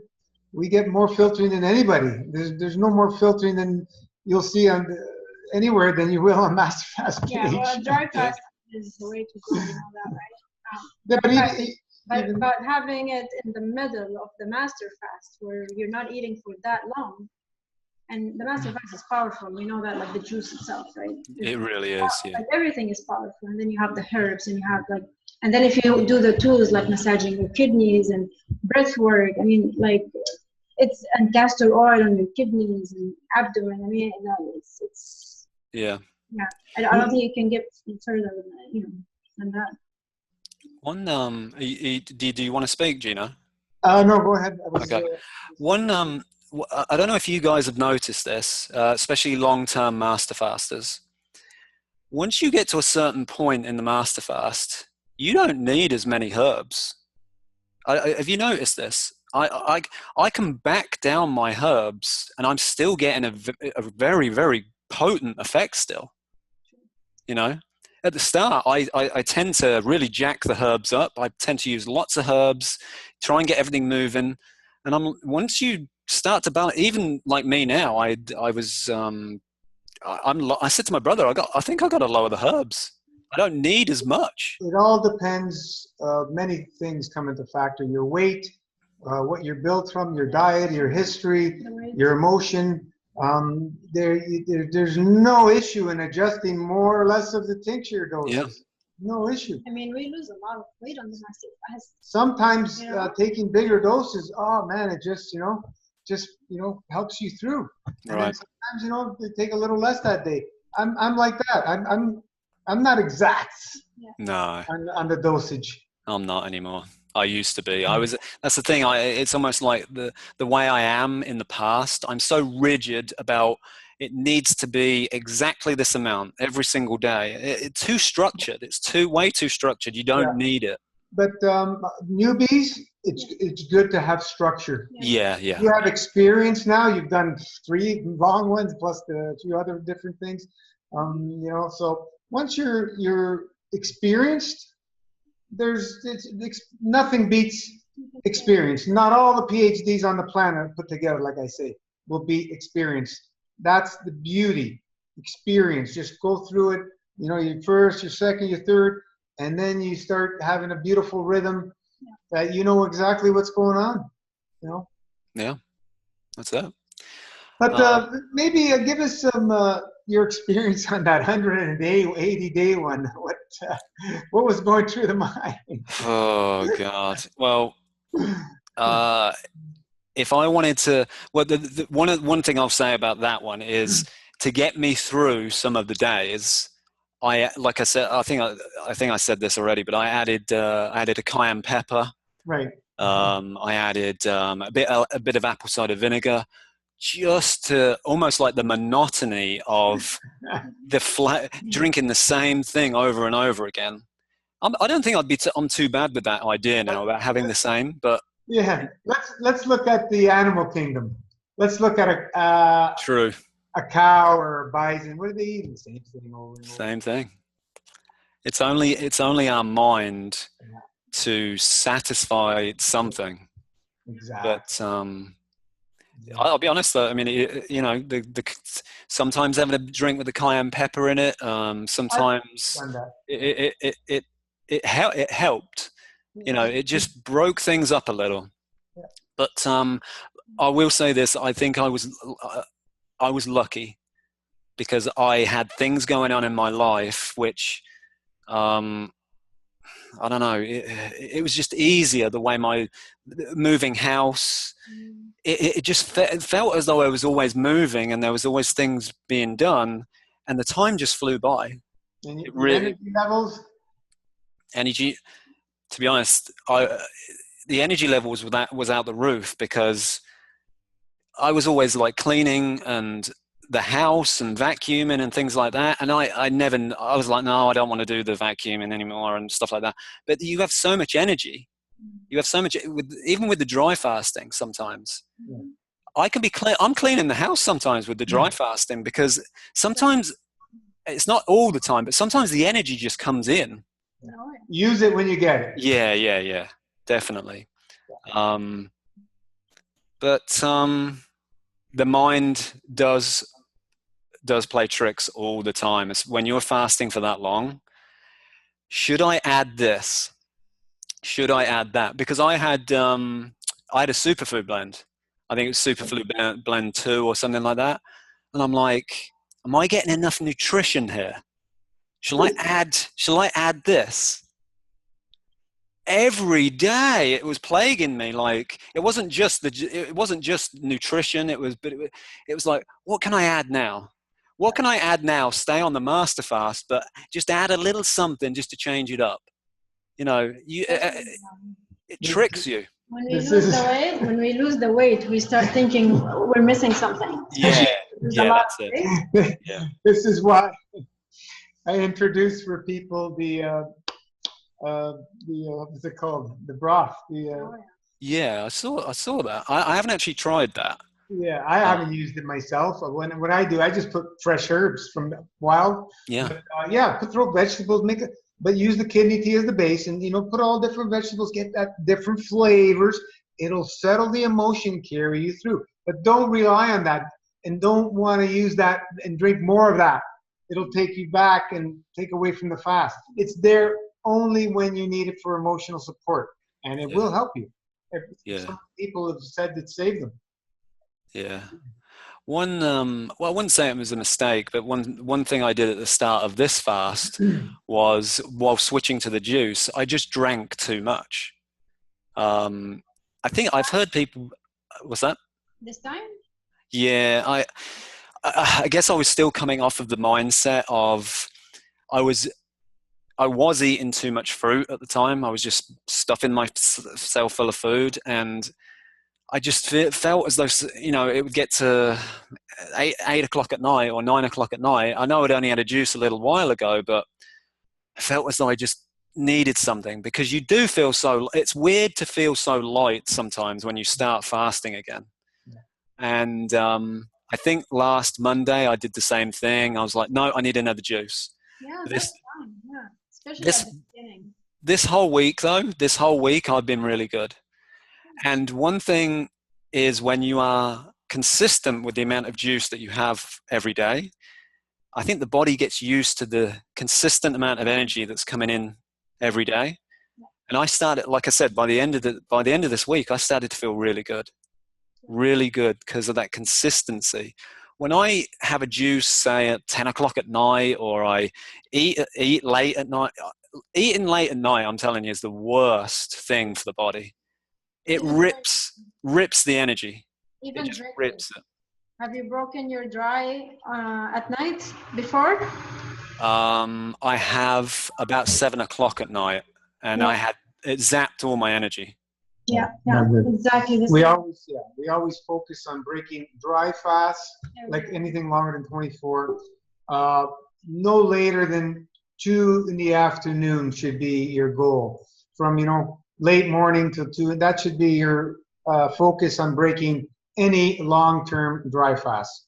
We don't want to be breaking in the evenings. It's not a good thing unless you're only going to have a shot of something, go to sleep. It's not a good idea. Yeah. Yeah, that's basically the experience me and my brother have had. We just keep talking, like when we break our fast at night, it just rips our energy. It just rips it apart, So, yeah, it's definitely no good. So, Cheers. so it's amazing how, before, when we're eating late at night, we feel it's heavy. And now when we drink late at night, again, we feel it's heavy. But it's amazing how, It's even the drink is heavy now, Yeah, I know, yeah. It's all the training we've had through the years to numb ourselves. Food is numbing, especially the heaviness. It's numbing, so we don't feel. So when you're lightened up and feeling everything, it's all new sensations, and we're not used to that. And that's why we sometimes we reach back to re-numb ourselves. That's what's happening when people break these long fasts. They want to go back to that numb feeling because it's too much for them. They're not used to it. So, it's just training. A few years of training to get it within it. Stop banging our head. We'll get it. Yeah. What can I ask you a question about the juice? Yeah, sure. When not the juice, just fruit in general. Okay. When you cook fruit, Mm-hmm. do you think it's less toxic than, say, cooking vegetables? What I believe and what I've found through experimenting is when you cook vegetables, their fibers become very binding, sort of say, meaning they leave obstructions, even though they're vegetables. With fruit, even like if we look at raw vegetables versus raw fruit, vegetables take at least a couple hours to digest, at least. Yeah. Fruit, half an hour, 45 minutes, it's done. So when we're cooking both of them, and let me put another example, the green juice. Even when I'm drinking green juice, it's tougher on me to process than any fruit juice. I notice a difference. Maybe other people don't, but I do. So when we're cooking vegetables versus fruit, I found when we're doing the fruit, it doesn't have that obstructive feeling on me. I need feedback. I put it out there. I'm just one guy. I put it out there, like the raw juice, cooked juice. I don't feel any obstructions from either, but the power in cleansing is far surpassed with the cooked. There's no comparison. So when I came up with the super hybrid using cooked fruit, jams without sugar, and so on and so forth, what I found is it's very satisfying emotionally eating cooked fruit. Have you tried it? Cooked fruit? Banana, Yeah. right? Yeah, bananas. Oh, okay. I posted about it I can't remember. a week or two ago, and I said, because I remembered you said about like when you cook fruit, it's not the same as cooked vegetables. It's not. I just thought, what, I'd try it. So what I did is I started steaming bananas. Okay. Right, and normally, say at the weekends, I'd do steamed sweet potato, something like that. And if you look at the profile of, say, sweet potatoes, there's a lot of salt, there's a lot of heavy content in there. and it grounds you. It really grounds you. Oh When I have a steamed banana, yeah. With or without the skin? I take the skin off and then steam it. Okay. Just want to Um, know.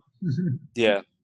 So I take the skin off, I steam it for 10 to 15 minutes, and I eat it, and there's no grounding like you get with the cooked vegetables. Okay, so you're confirming what Yeah, I've experienced. absolutely. I'm telling you right now, it's in my opinion, just my opinion. Anyone can have their opinion. Yeah, of course. I personally think, say, a steamed banana is better than raw tomatoes. That's just my opinion. I really believe that, because I've had steamed, say, bananas. There's no pull down. There's no edema. There's no there's nothing going on that brings me down. And I'm like, I think Gino's right here. Gino Awesome. is right that you can cook this fruit. I also did it with apples. I cooked apples without skins and with skins. Didn't bring me down again. It did not bring me down. And I was like, and it brings out all the sugars when you cook it. You know, that flavor. How did you cook the apples? The apples I steamed. We got as well. some watermelon a couple times. They weren't great, so we cooked them, and it's so satisfying. It is like a soup. Yeah. Comes sweet. It is. I said to my brother, I'm like, I'm a crack addict right now, because the sugars. The sugars in the sugar flavor in those bananas, I'm like, oh my God. This is like, I said to Matt, this is like candy. Yeah. It's like candy. I mean, I like fruit. My taste buds have changed to fruit now. I love fruit, but especially ripe off a tree, nothing. Yeah. Nothing. But and this is just at weekends, or when me and my family, we like to, it's Friday night.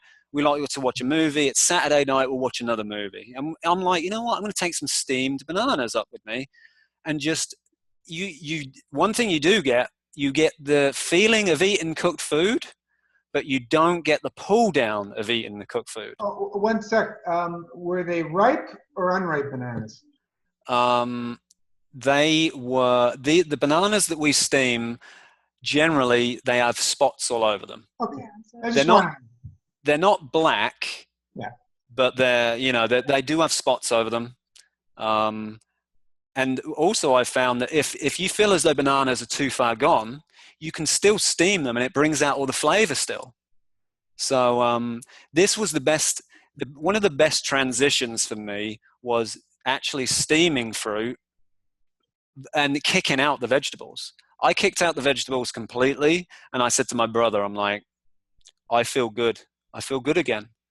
And it's the lightness of fruit. Yeah. It doesn't have any of the, like you said, it doesn't have that obstruction of when you cook it. I don't know. The vegetables are too earthy. When you cook them, they just they're not the same. They taste good, but they're just. Yeah, they do taste good. Even, yeah. So I love greens, but my body cannot take a large amount of greens anymore. It just slows me down. It slows me way down. How about raw greens? How about greens? How do you feel with raw greens? Okay. Is it like leafy greens and stuff? Yeah. Like spinach? Yeah. They're okay. They are grounding. They do ground me. It is not the same as fruit. Like the difference between, say, a cooked banana and spinach, because I did the same with spinach, and there is such a groundingness to vegetables. I almost don't like it.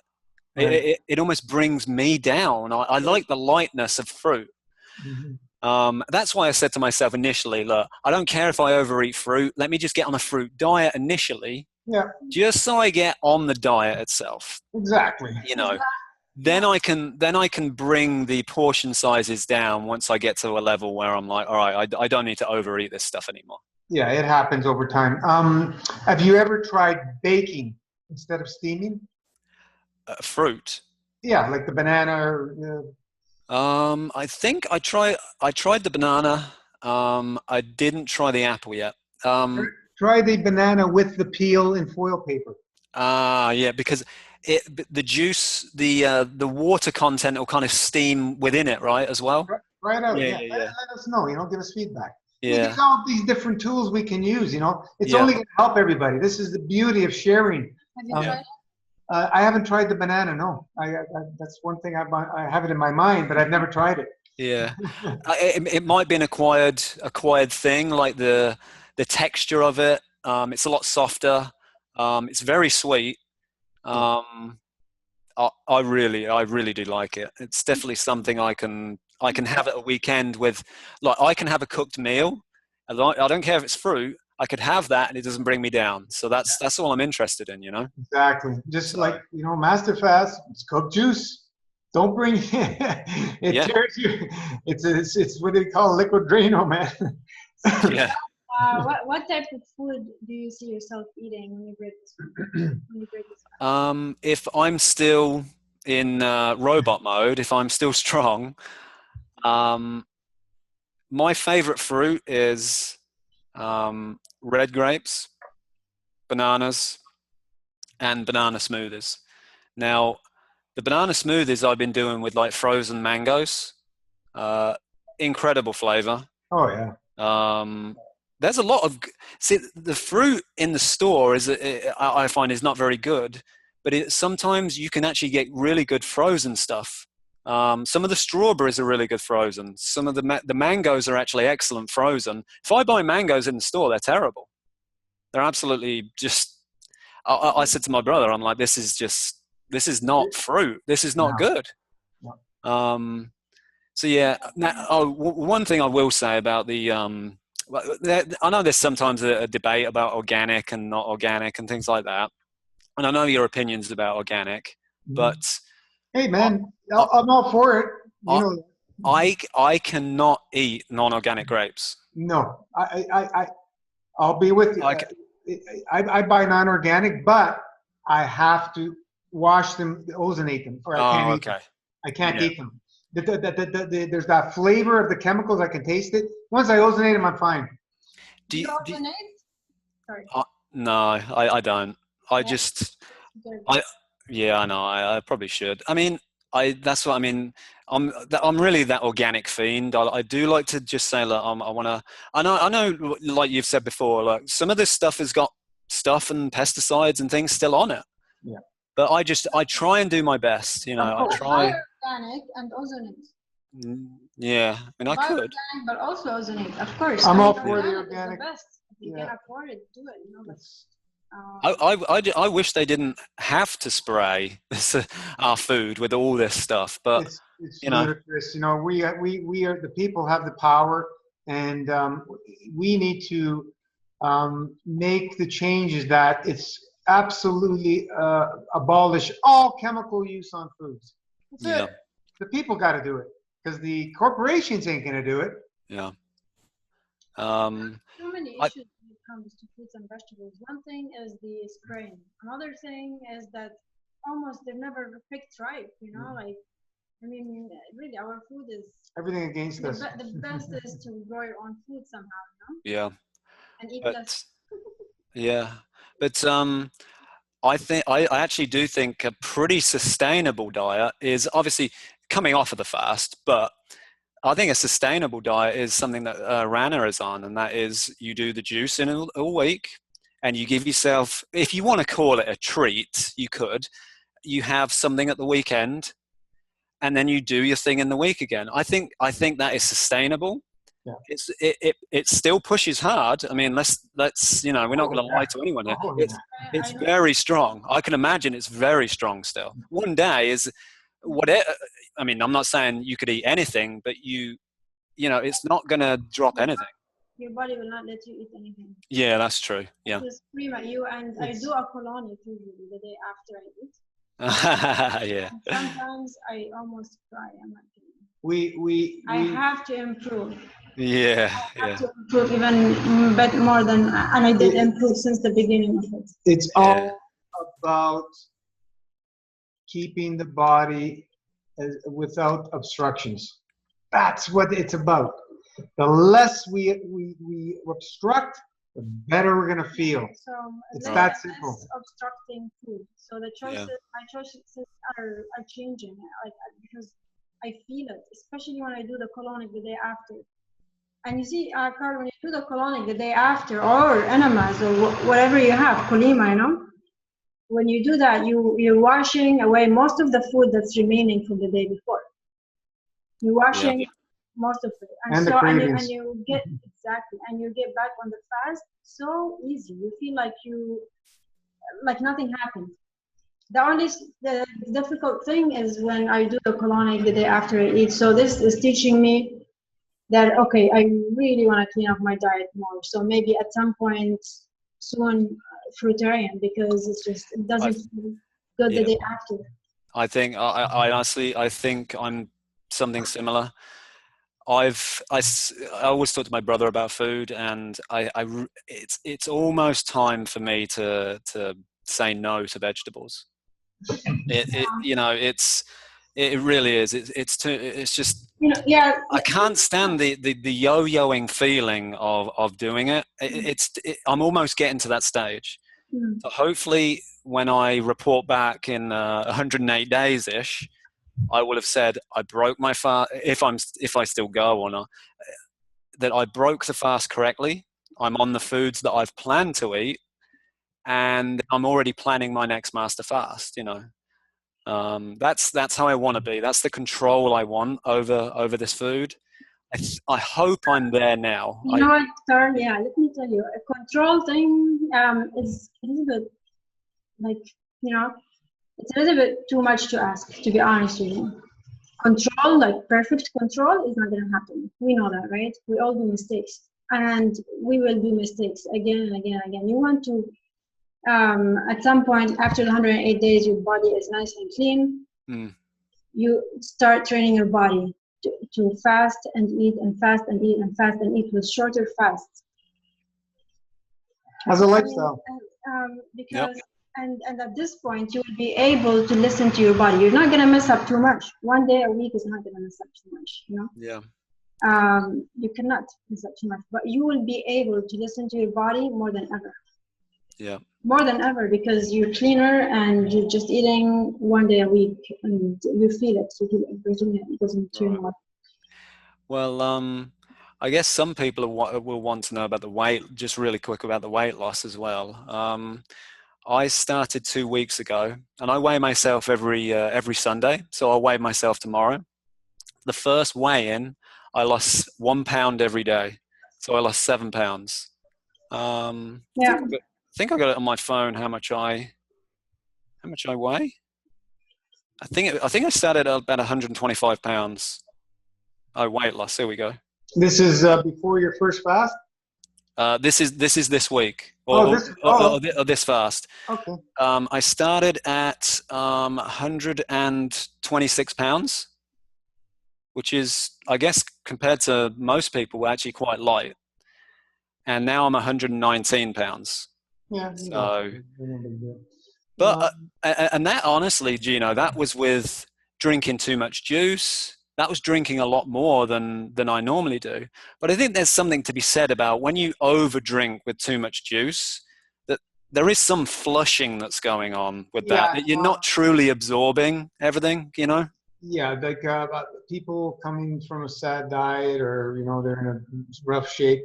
I'm going to be pushing the recommendations for them to drink more, 2 to 3 liters. I don't want to see people under 2 liters. A lot of people who got in trouble, I had to help out. They actually started getting backed up.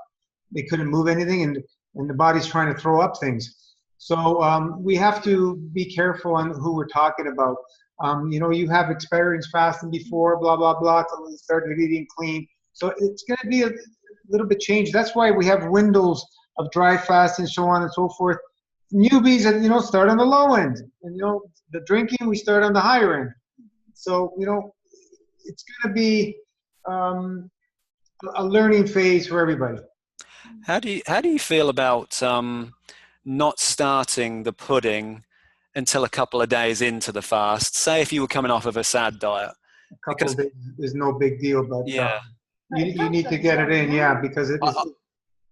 Yeah, I mean, I know Yeah. you should. I know you're getting it in, but I mean, let's say he was coming off of a sad diet. There's a lot of bulk and a lot of fiber in that food is still probably moving out. And if you put the pudding on top of it, it potential there could be potential blockage there. Do you think? Well, no, but this is where we start on pudding. You know, there's that range. You start in the low, and even if you take 1 tablespoon, you feel kind of blocky, kind of way. Well, Yeah, that's yeah, 1 teaspoon, no big deal. yeah. In That's fact, what I did. I've done that. I've suggested that with people Mm. that they started it too much, and I said back way off until the backed up thing starts moving out, and then you're okay. You know. Yeah. That's what happened to me. Let me just answer. Maybe in the protocol we can mention to start with at the lower end for the psyllium pudding or pudding. I think it's good. Yeah, I mean, it really is only for a few days, and then you do balance out, and then everything's okay again, you know. Yeah, So yeah. There's, we're all learning. Sid was asking, what about the living light in fruit? Cooking is diminishing your thoughts on getting in the living light. Same thoughts as the juice, Sid. We are bringing the juice to higher order through cooking. If you're talking about light, you burn down a forest, you bring new life. You don't kill anything. You're bringing forth the new life. It's being reborn. We need to look at things beyond matter state. And this is the trouble with raw foodists. Raw is law. We are opening up the structure by cooking. Now, the difference between the fruit and the vegetables, there is a difference. And it's to do to some degree to our species-specific diet. The fruit is our species-specific food, basically, for our physicality. And there is a difference between cooking fruit and cooking vegetables. There's a huge difference. There's a huge difference in eating raw fruit and eating raw vegetables. For my body, it's a huge difference. So, about this killing thing, you can't kill your soul. You can't kill the soul. You can burn it to ash. There's still soul there, and there's still energy, and it's opened up, and the energy is way more powerful when you've done that. And that's the power of charcoal. This is why farmers have been burning their fields in the fall after harvest for thousands of years, to re-energize the field with energy. It's not a fertilizer, it's energy, plasmatically. That's what we're doing. So, So the question is, like, what's the difference? A raw versus cooked food. Okay, what's more optimal? For eating, when we go back to eating, yeah. We want to be as much raw as possible, of course. Yeah. And we're going with what Arnold Lara teaches, mucusless, which is fruit is the least mucusless, fat-free fruit. If you want to use the cooked fruit to help you out, of course, to settle the emotion. Then go for Instead of somebody going way off and eating a hamburger or a pizza, cook some bananas, cook some whatever, you know what I mean? So the cooked fruit this is what we're talking about. Maybe better than the raw vegetables, right? For sure. He just confirmed with me, with his feeling. Carl just did. But this is the beauty of all these tools we have, folks. Amazing place that you'd want to be is I talked about this a lot, is mono eating fruit only when you're hungry. Could be every few days. A mango, okay, you're done.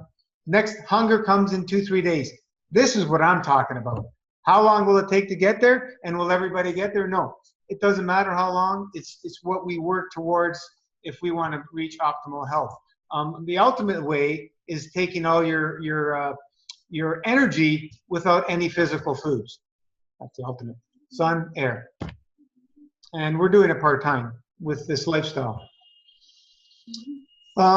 Is there anybody with any questions for Carl? We're getting up to the 2-hour mark, man. Time flew by. Oh, yeah. Wow. Yeah. If there's anybody with questions or, you want anything else, do you want to share with anybody, Carl? Or? Well, I just want to thank you, Gino, for setting up the Masterfast group. Because in my opinion, the people on the Masterfast page are intelligent. They give great feedback. It's one of the best communities for health I'm a part of on Facebook. I'm on all sorts of groups on Facebook for health and things like that. There's nothing like the Masterfast group. The people on there, the responses, it's people's experiences. Somebody has experienced this. How can somebody else help them? So I also want to thank the people in the group. The group is amazing. They give incredible advice, and I think it's just a good community for people that want the same things. They want to seek health. They want to be happy. They could be doing it for different reasons and things like that, but we all want to hopefully get the same thing out of all of this. And yeah, I just want to thank you for setting up the group. It really is. Thank you for the great posts. And thank you for helping so many people as well with your response, like your replies. You've been really helping me. Yeah, he's been there right from the start, pretty much. Oh, yeah. And it's amazing. But like we keep saying, we want the good, the bad, the ugly, and the beautiful. Yeah. We want it all. That's the only way we're going to learn and expand together. And I haven't seen that in any of the other health groups that I've been a part of for the last so many years. We want it all.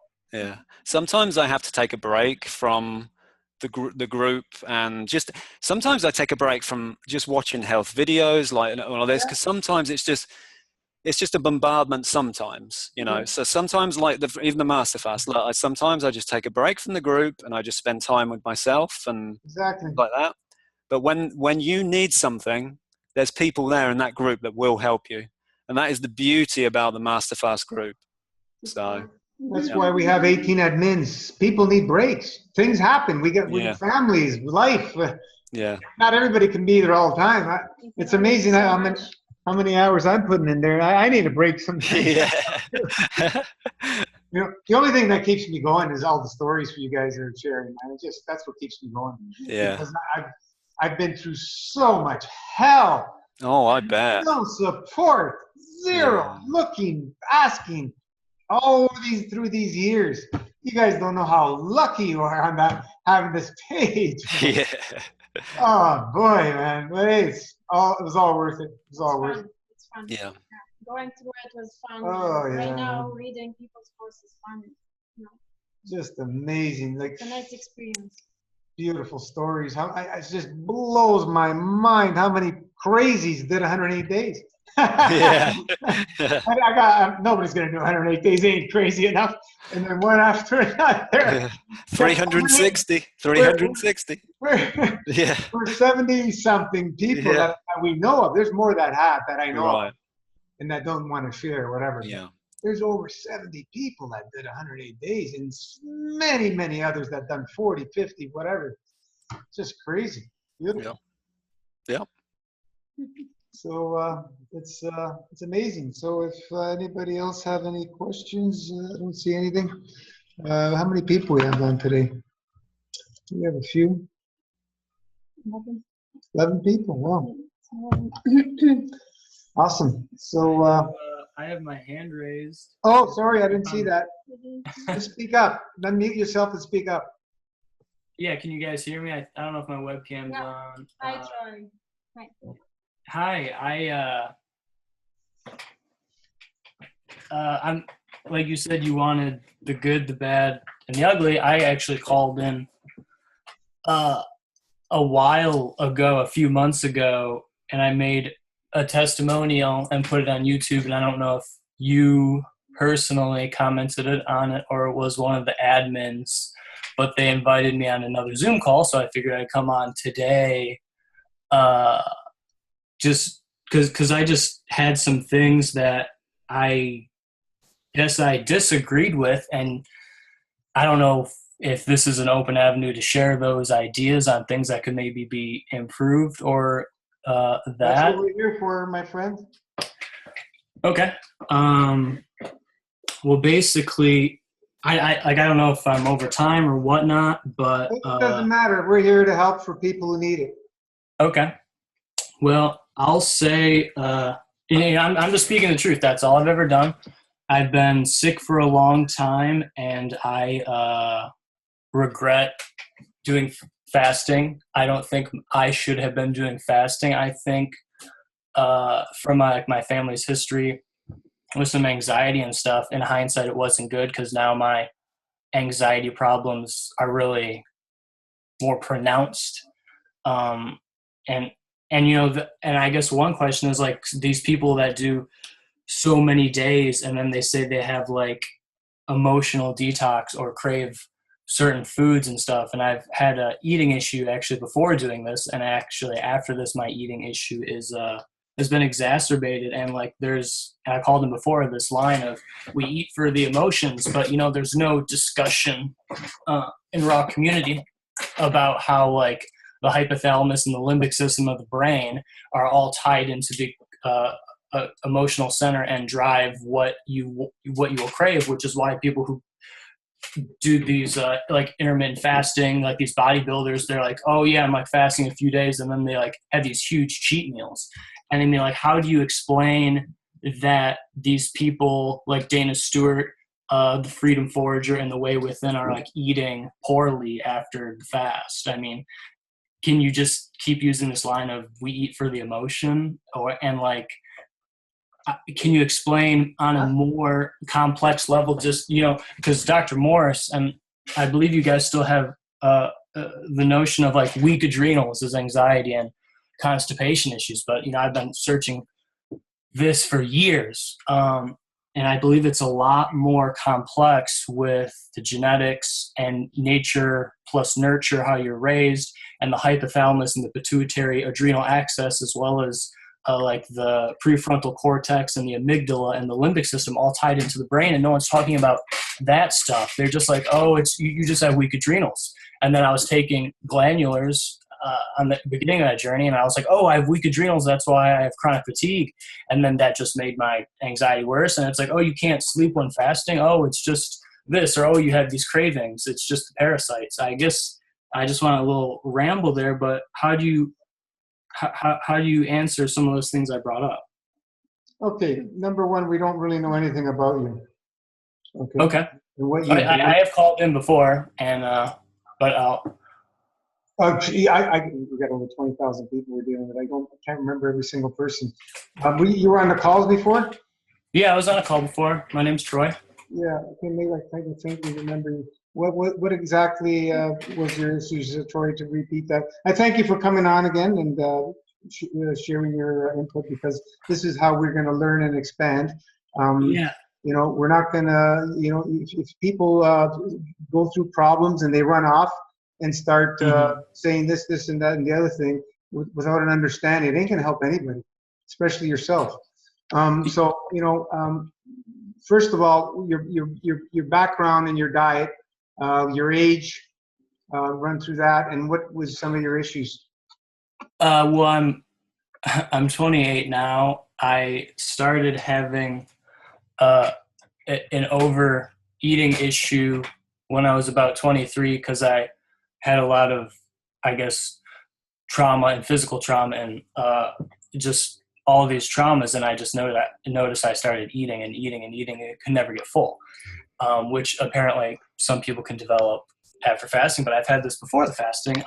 So I guess I did a high protein diet, and I tried like a vegetarian diet, and then I tried on the raw diet, but then I had terrible cravings, and then I did the fasting and I had terrible cravings. But the biggest thing I was looking into was, my whole life I've had chronic fatigue, but now I'm not really even experiencing that. Now it feels like I'm like just stuck in this like sympathetic nervous system mode, and I've reached out to some other people who say they might have experienced the same thing. So that's my background. What was your diet like growing up? Most of your life, and when did you change your diet? I actually didn't eat that much until I started having these issues, like pasta and a lot of like grains and stuff. But Did you eat any fruit in your life, or were you just mainly processed stuff? More like potatoes and grains. Yeah, some fruit, but I don't know. Like I made this video on YouTube, and I was just trying to get out this information that like how your brain is wired and how like your limbic system is tied into your hypothalamus and how. Troy, do you think do you really think that you know all the answers? No, when it comes to science, we will never. My dear, I studied science most of my life. Okay. You're looking at a scientist right here, which most of my life. I'm totally opposite. I completely abandoned. Like I've been through the medical ringer. It's impossible to know everything. You're okay. not figure out everything. Now your anxiety issues. You think you're gonna explain it scientifically to me right now? It's impossible. Okay, right here we do not talk about science. Okay. Okay. Well, I'll tell you, my anxiety is worst after doing the Master Fast. Yes, I'll tell you that. because they are coming to the surface. That's not true. That's the misinformation. That's not because people are getting emotional on fasting doesn't mean they're emotionally purging. No one's talking about like how the brain processes stuff, and that's the misinformation. This like emotional detox. Your body's in adrenaline mode. That's why you can't handle emotions because you're in this like heightened state. Explain to us what you did on Master Fast. How long? How many? What was your dry schedule?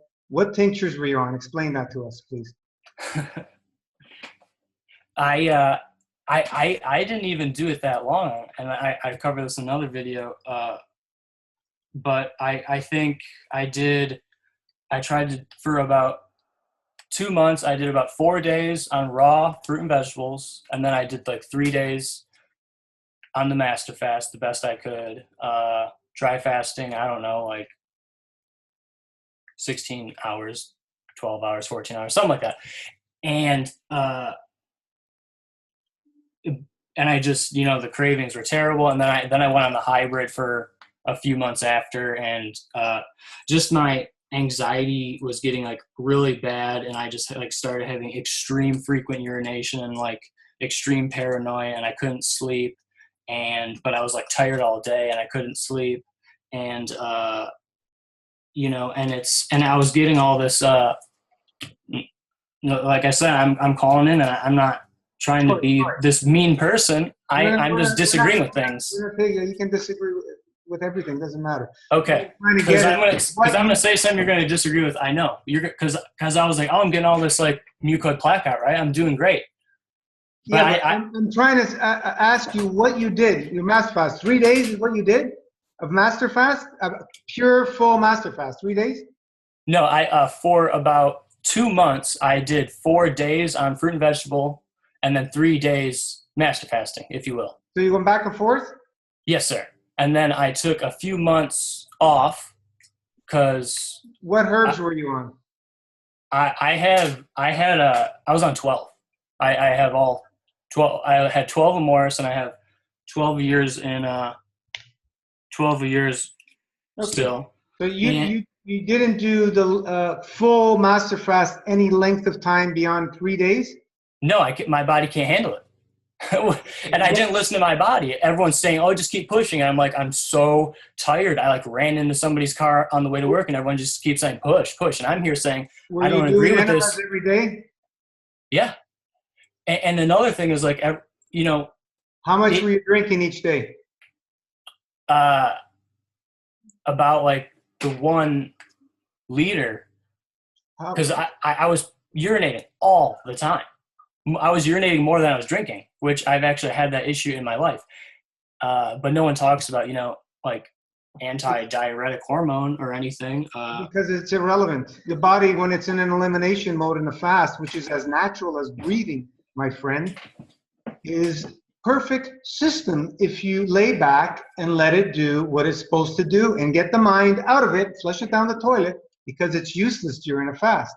And I'll explain to you why. When you see animals in the wild getting sick or injured, they immediately stop eating and drinking. They either heal or they die. I've mentioned this before earlier. And that's the cruelty of nature and the beauty of nature to carry on the species. it's a built-in system that all species that are alive have. I agree. I agree. And I agree. 6-7 months a year. Okay. I agree that the raw vegan diet, the fruit diet, is the correct food for the Homo sapien. But you can't take away from the fact that I eat watermelon and I'm extremely constipated. And then other people who do this can get constipated while just eating fruit and they have all these terrible cravings. How do you explain that I would stuff myself with berries, tons of berries, my stomach was about to explode, but then I had like an avocado and some seaweed, and then instantly my cravings were gone? Like, why would... So I'm just saying there's so much...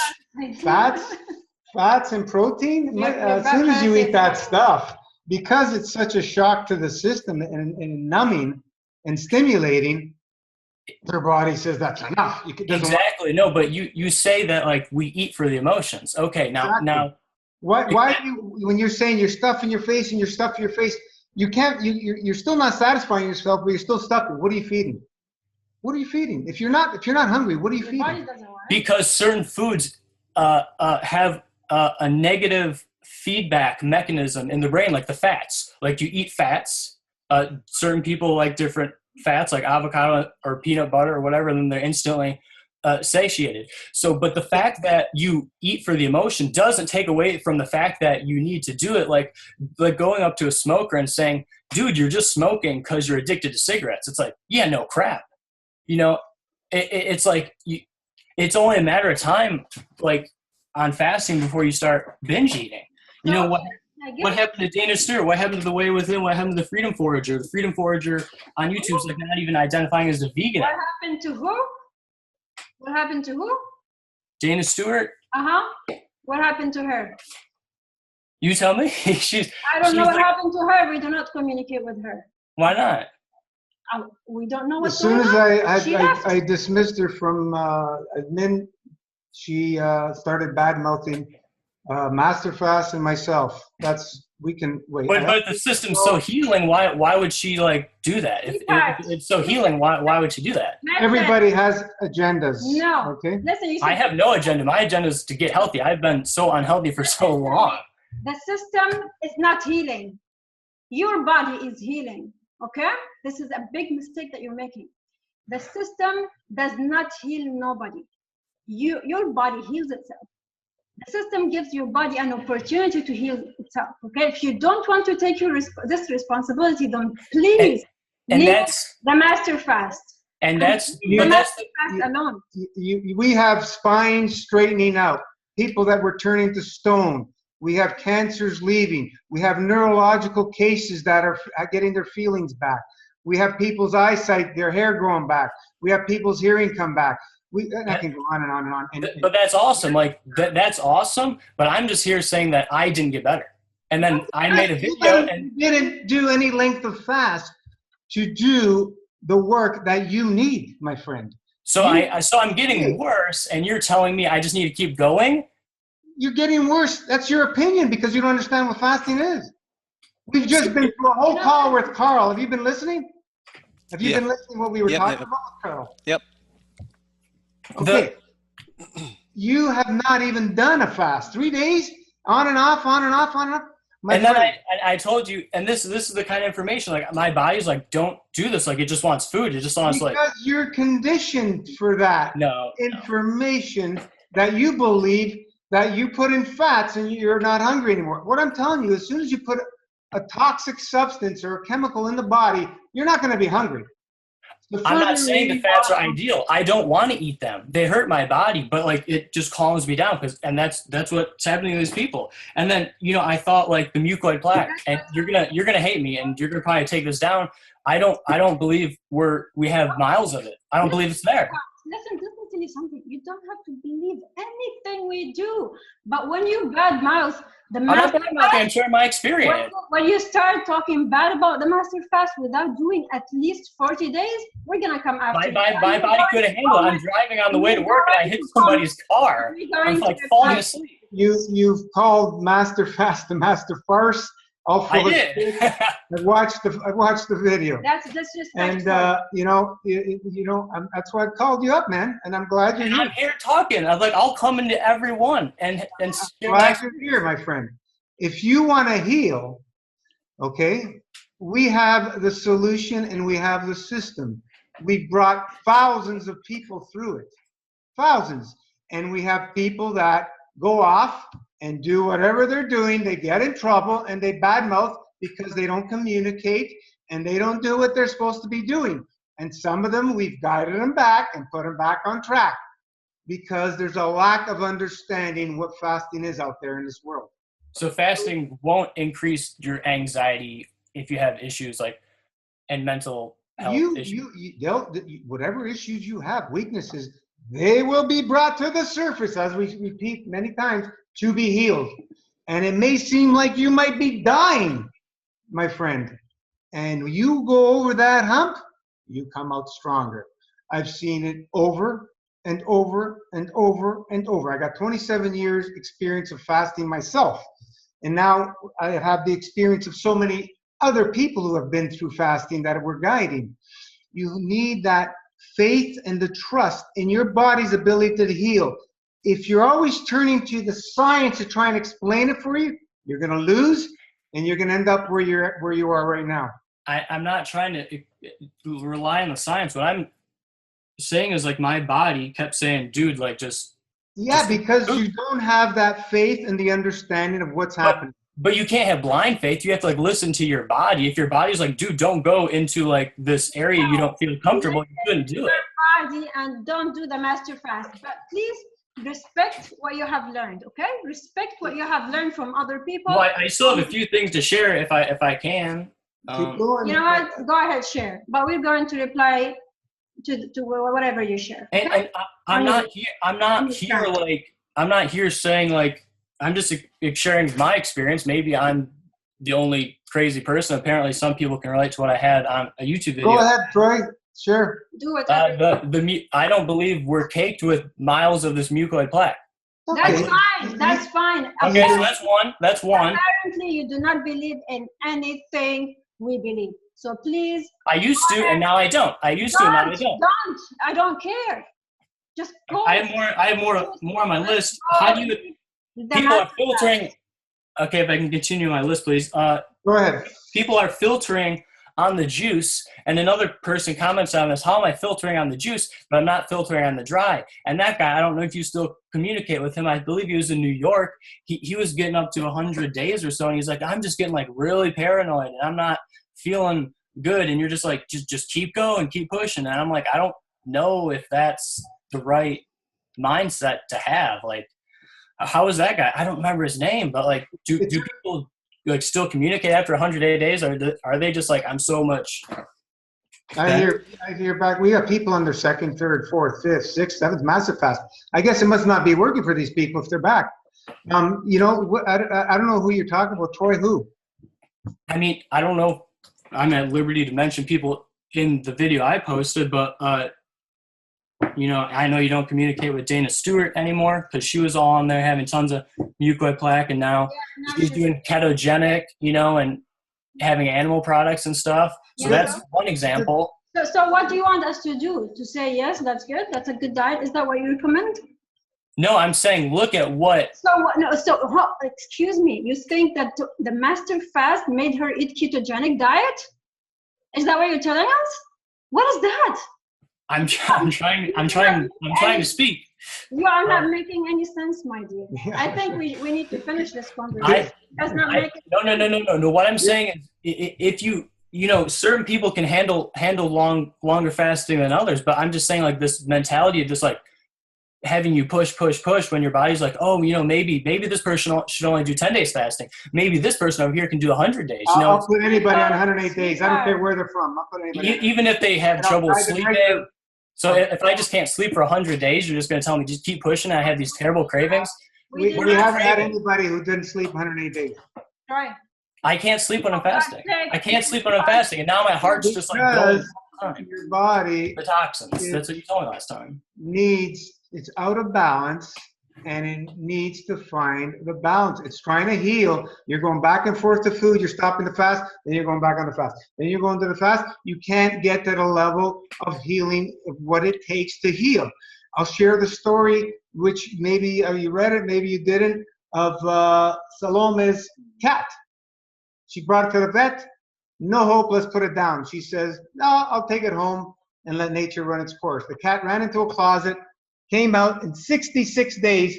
She said it pretty much dry fasted, didn't touch any food, puked out all kinds of stuff, and it said pretty much dry fast. It walked out skin and bones on the 66th day, completely healed. She still has the cat. And you're telling me that... Yeah, that's a dry fast. That's not a master fast. I'm just giving you an example. Master fast is a glorified dry fast. Well, that's what I said, but I never agreed. That I think the master fast is more of like a glorified juice fast, because the dry fasting spoke to me, but I never because the first who's gonna go 66 days on a dry fast, my friend, coming from a exactly. You shouldn't be fasting that long. Didn't even Arnold Eric say he doesn't believe in the longer ones? I heard. I don't know.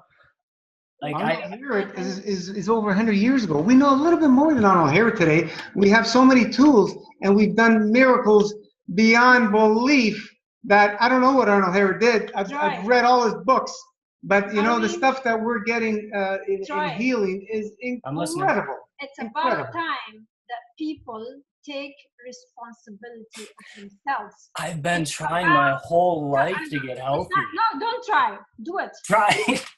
If you're gonna keep trying, you're gonna keep failing. So all the terrible anxiety I've been having lately, and just resulting in panic attacks after doing all this fasting, it's just me not wanting to get healthy. It's about time that you choose how many days you want to do master fast, if you want to do it. It's about time that the people who come to the master fast choose how many days they want to do on the master fast. It's about time that humanity takes responsibility instead of pointing fingers. I'm not pointing fingers. I'm just saying I had a bad experience.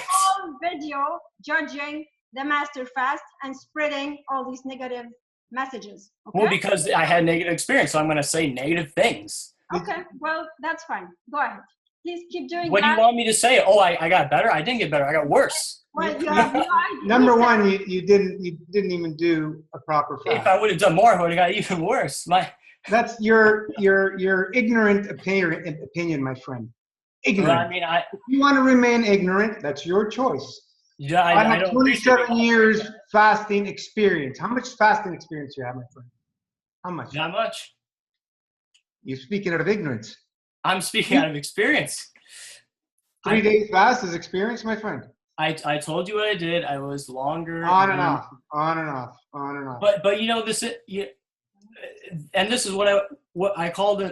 I called in, and then people in the group kept saying oh, you just got to keep pushing and pushing. And I called in, and I'm like, dude, I'm taking 1 to 4 naps a day, and I work a job, and I hit someone's car on the way to work, and I feel terrible, and my anxiety is getting back terrible. on excuses to cool off. Your body's extremely toxic. You've shared a little bit. I've tried asking you what your life growing up was. You didn't share much with us. You did some grains and you did passes. I don't know. We don't know details. We don't know what you did. We don't know your emotional situations in your whole life. But exactly, that stuff should play into how long someone should fast. Like if someone has a severe mental an eating issue or something, maybe they shouldn't be doing something that might exacerbate that. So what are we gonna? Okay, so somebody that's in a wheelchair, ready to die after 3 years of chemo, I'm gonna hand them to you. I'm not talking about cancer. I don't have cancer. I'm talking about mental. It doesn't matter. It's all the seed. Yes, they're different. It's emotional is the seed of all disease.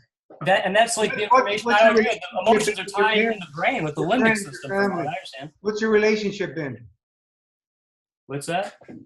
How's your relationship with your family, your friends, your parents? It's good. I actually had to move back home because I couldn't function in my job anymore after doing this. Oh, that's so sad to hear. It is sad. It sucks. So the master fast made you move back to your parents? I don't want to say that. I got very unhealthy and I'm having severe. It destroyed your life. When did you start changing your diet? How long ago? I think a year and a half ago, because I got into Robert Morris video. Well, because I've had health issues very, very bad. Like I said, it started with the overeating issues when I was 23, and then I had Why are you overeating?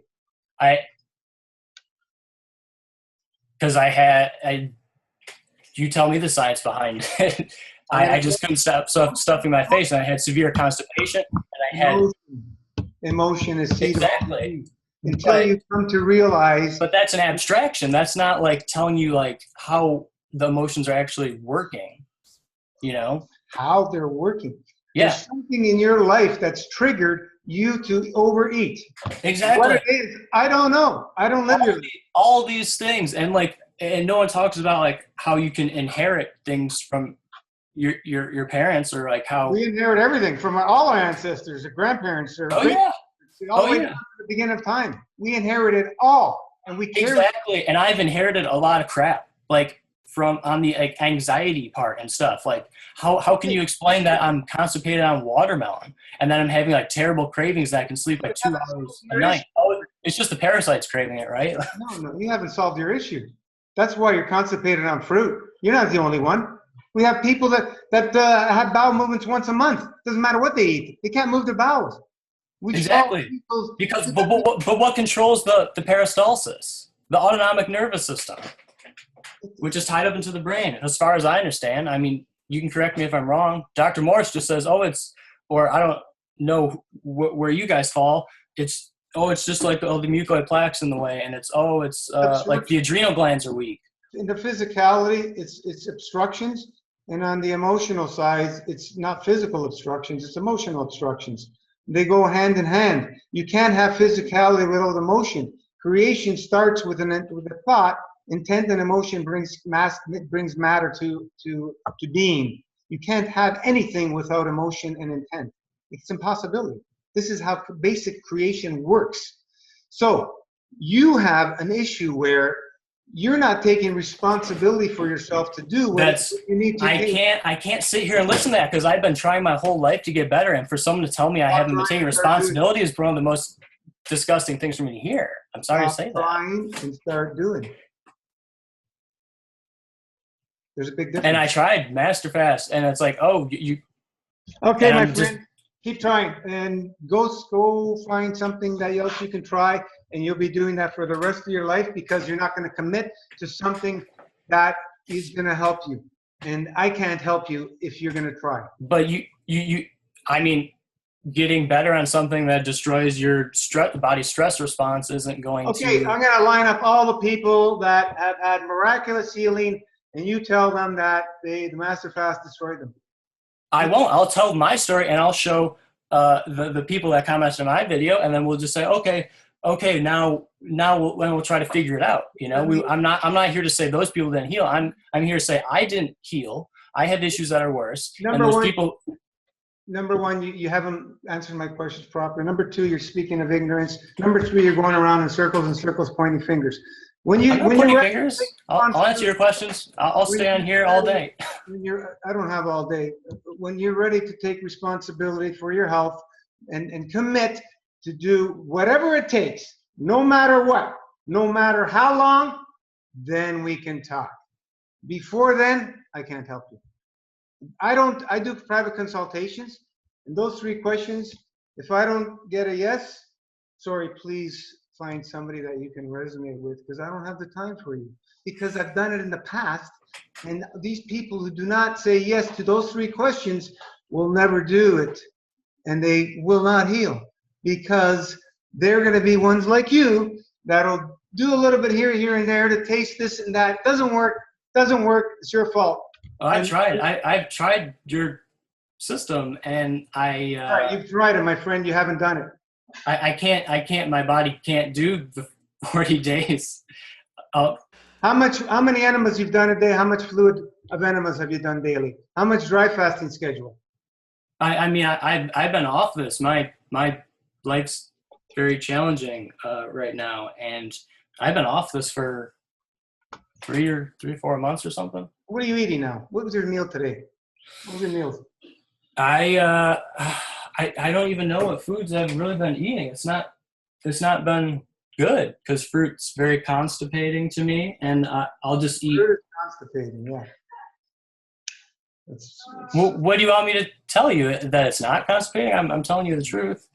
You know, your emotions, you're completely blocked up emotionally. Well, how do I get rid of the emotions? Until somebody slaps you emotionally to wake you out of that and do something about it, you're going to stay in that rut. My emotional well-being is worse after the fasting. It's worse after the fasting. You haven't done any fast, my friend. 3 days is not a fast. I've told you what I've done, and you keep lowballing me saying I haven't done enough. 40 days is the absolute minimum to clear out some of the GI tract. I like 108 days because that's where the problem starts. What are you cleaning? You're cleaning all the garbage, the obstructions out of your body. I don't believe the plaque exists. Okay, don't have to believe it. You don't have to believe air exists. We can't see it. Don't believe it. You're still breathing it. It doesn't matter what. Okay, let me take that back. Has nothing to do with truth. It's not there. I mean, how do you explain the colonoscopy videos? Yeah, there's like some debris and parasites, but there's not like miles of this like we got miles of vascular system, we got cells, we got everything from head to toe. It's in every cell. It's not only in through the GI tract. GI tract is long, but it's not the only place. It comes from everywhere. And you know, the people who have done several fasts, it just gets less and less and less and less and less till you don't have hardly anything after. You don't start getting those huge, and the smell. We should get some people to mail you some if you don't believe it. And then you can, you're speaking from ignorance, my friend. You want to remain ignorant. I can't. I'm not ignorant. I'm speaking from experience. And I brought up before you have any experience. You just told us what you did. You got no experience, my friend. Zero. You got zero experience in Master Fast. Don't tell me you got experience. You just told me what you do. You're telling me food is constipating. It's the most ludicrous, ignorant statement somebody can make. Well, so do you want me to like fill my whole day and eat tons of fruit and be like, okay, I haven't had a bowel movement in 5 days? It's you that are constipated. Your emotion creates matter. You are creating the constipation, and you want to stay in that.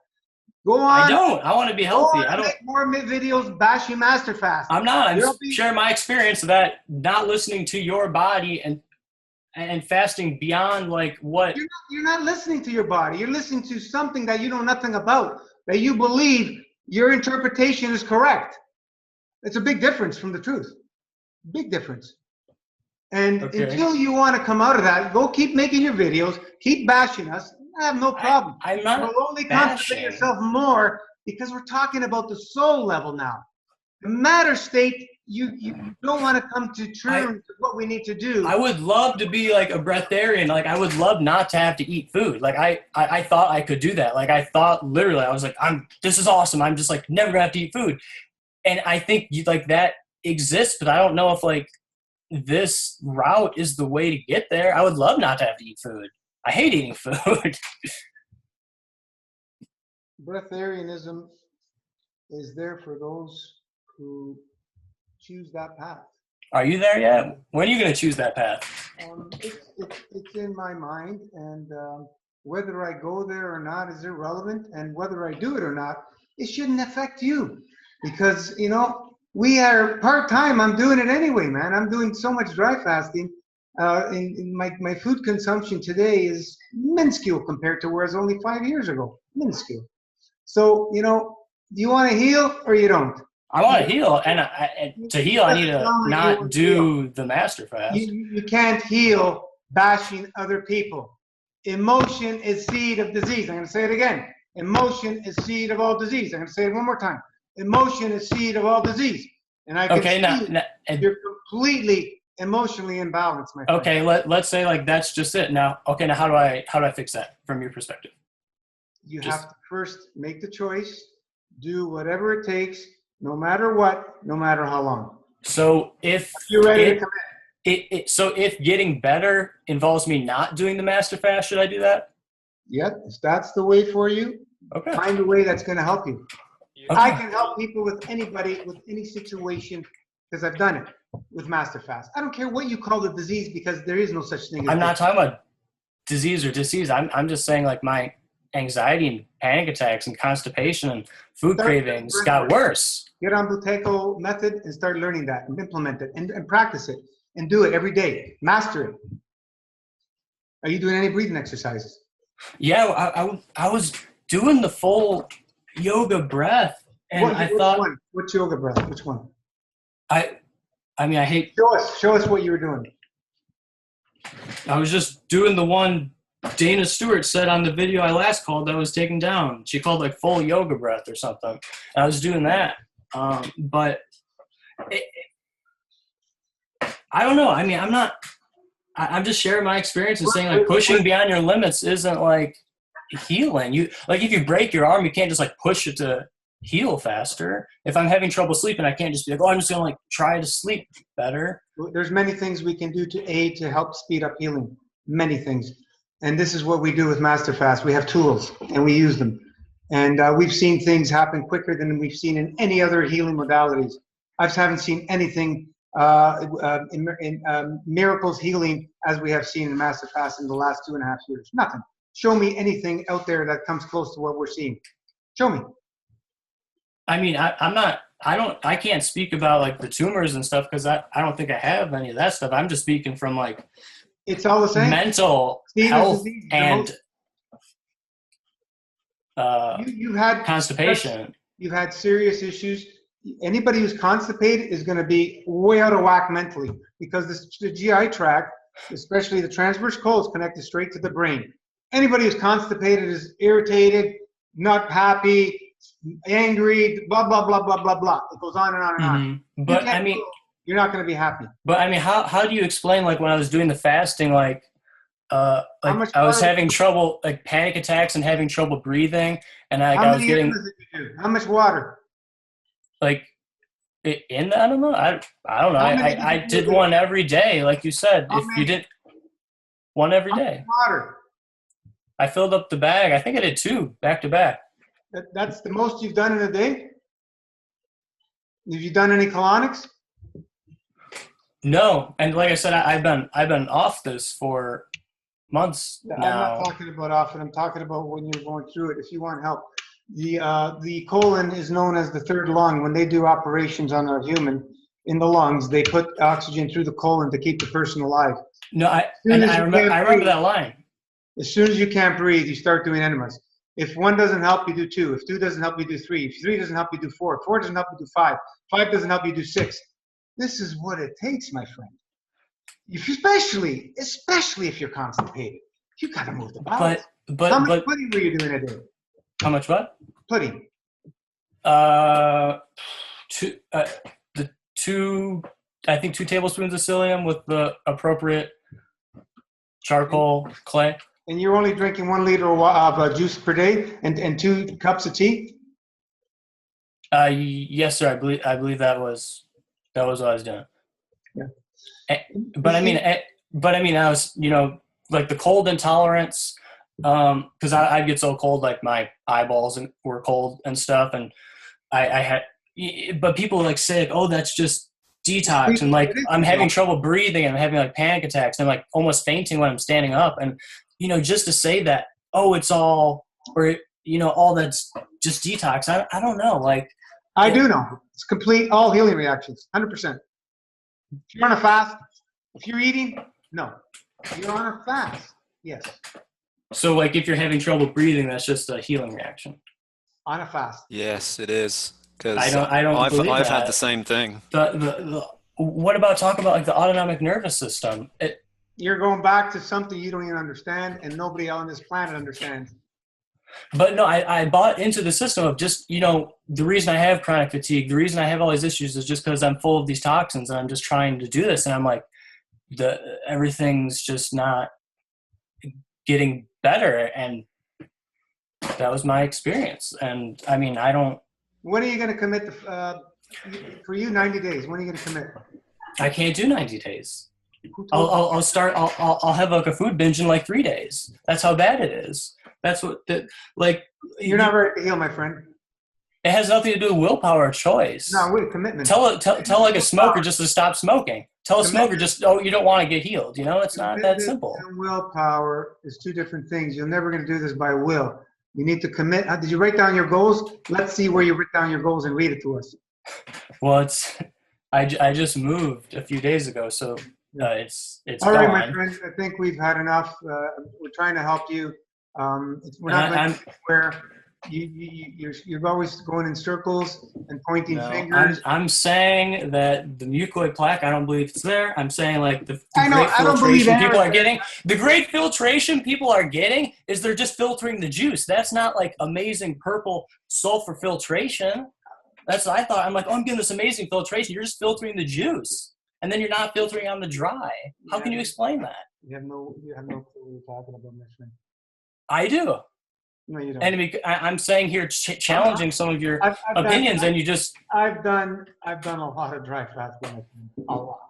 I believe in the dry fasting. That's what spoke to me. The first 20-hour dry fast I did, I was bedridden for the next 2 days. 12, 13 days dry fasting in a row. 12 days. I had sand coming out, my friend. Where's the juice coming from when you're doing 12-day dry?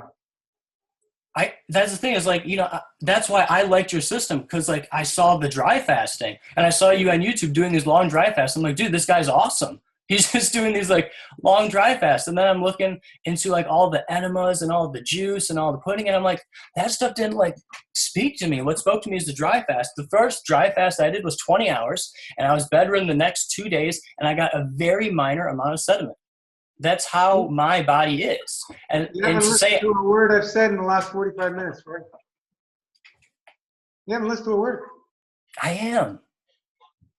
You're telling me what I knew you'd say, and I'm just sharing my experience. And I was invited to come on here on my video, so I did. Like I'm here.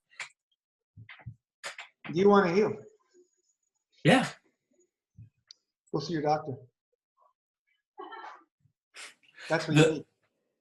You're not ready to do it. That's what I've been talking for 45 minutes. I'm totally 100% convinced you're not ready. The best thing is go see your doctor.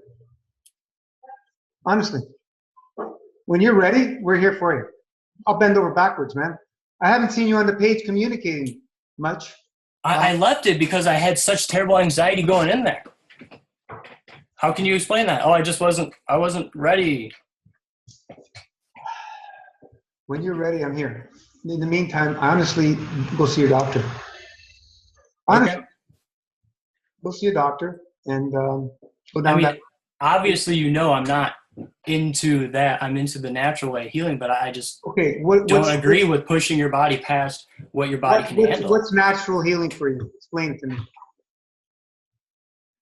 Ideally, eating the species-specific food, and I thought like if you're gonna fast, like a rational dry fast made sense to me. Go down that route.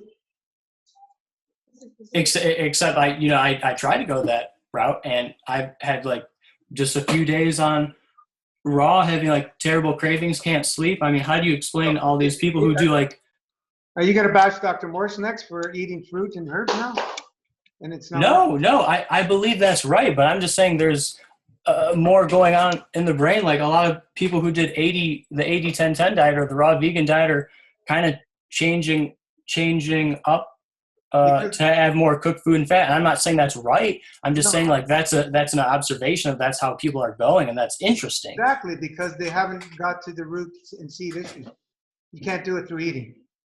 It's impossible. And there are many people who are succeeding on a raw vegan diet. I would love to eat like one banana a day. Why do you focus on the people who are failing? There will always be because I'm failing, so I need someone to relate to. Because I'm like all these people.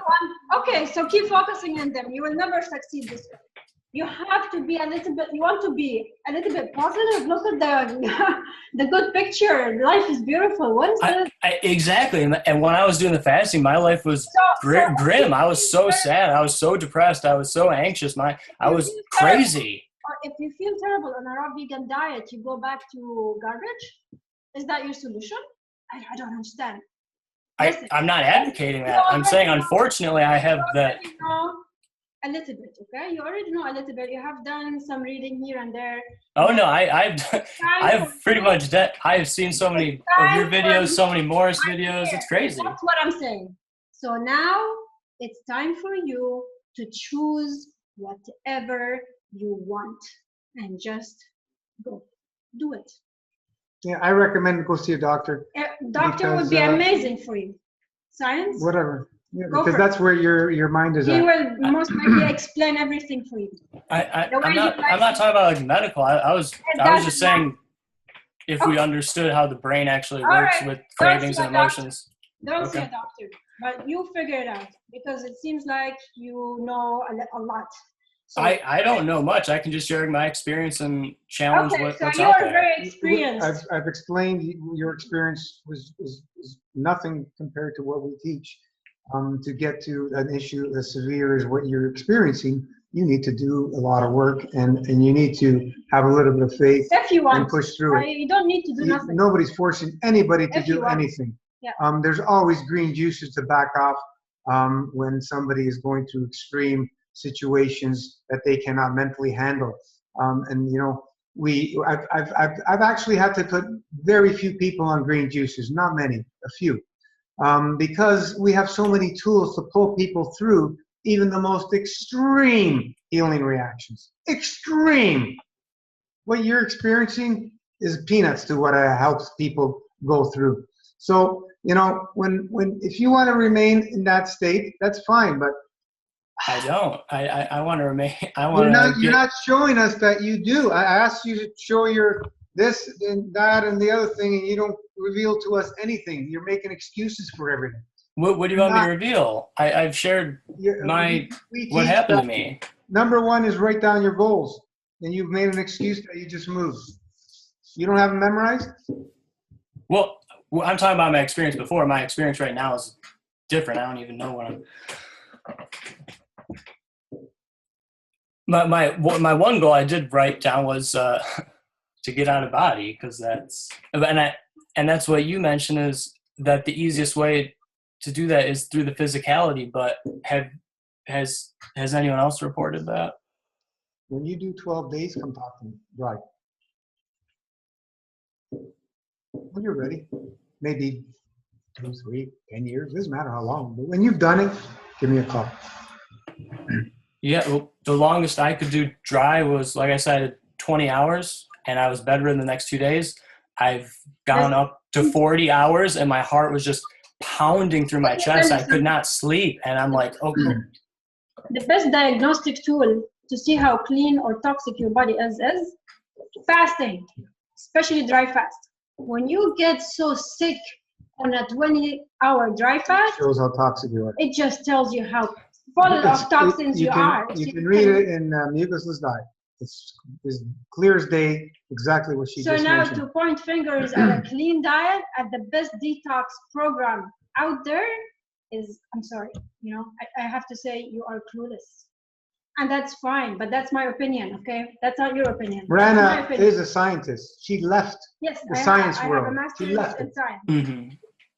Because there's no answers in science to help humans with healing. I love science. I still love science, but when it's done properly.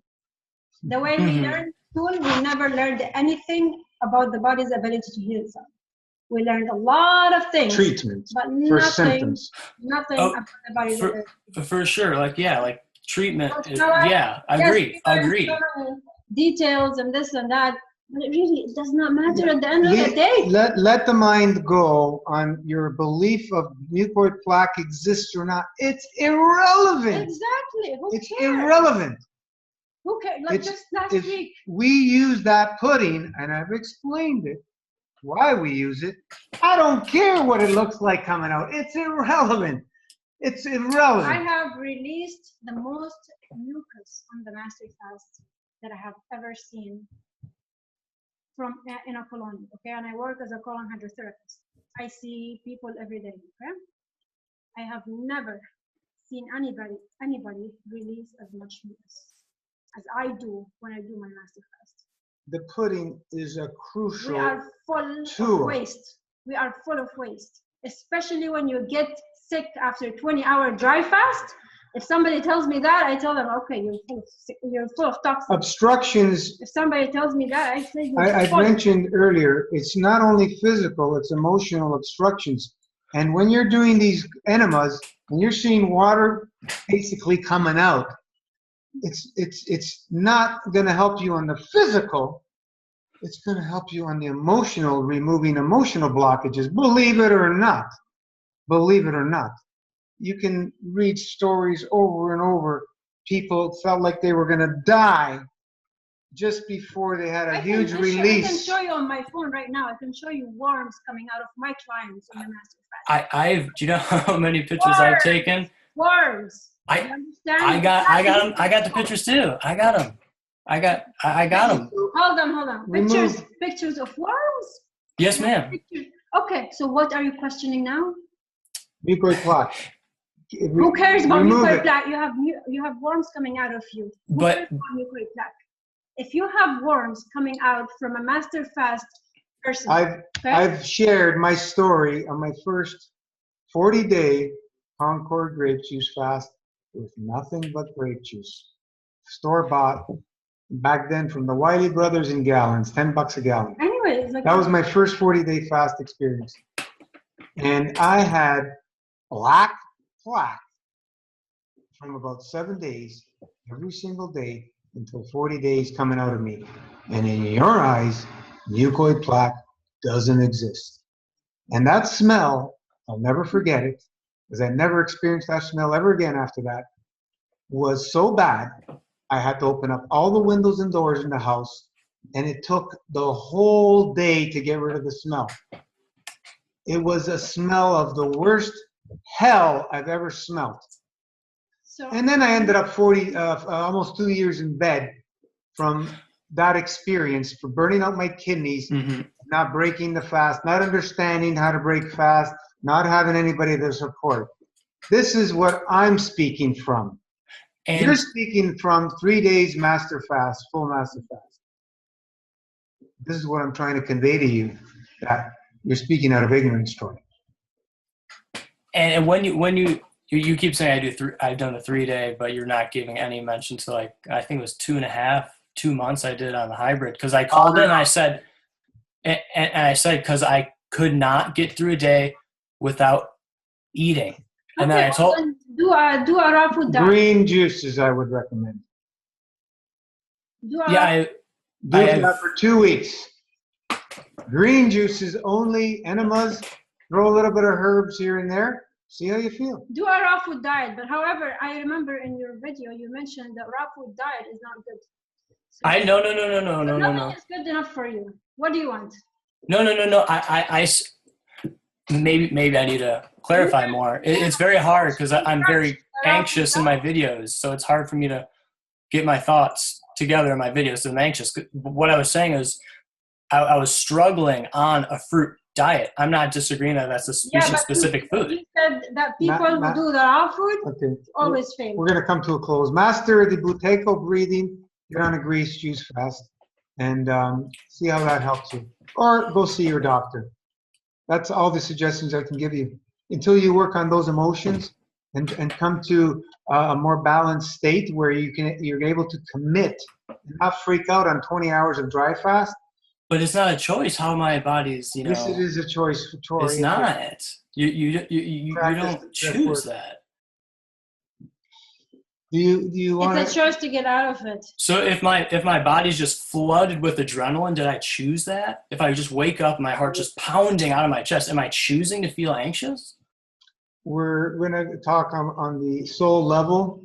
You're here to experience what you're experiencing, and only you can change to choose the experience.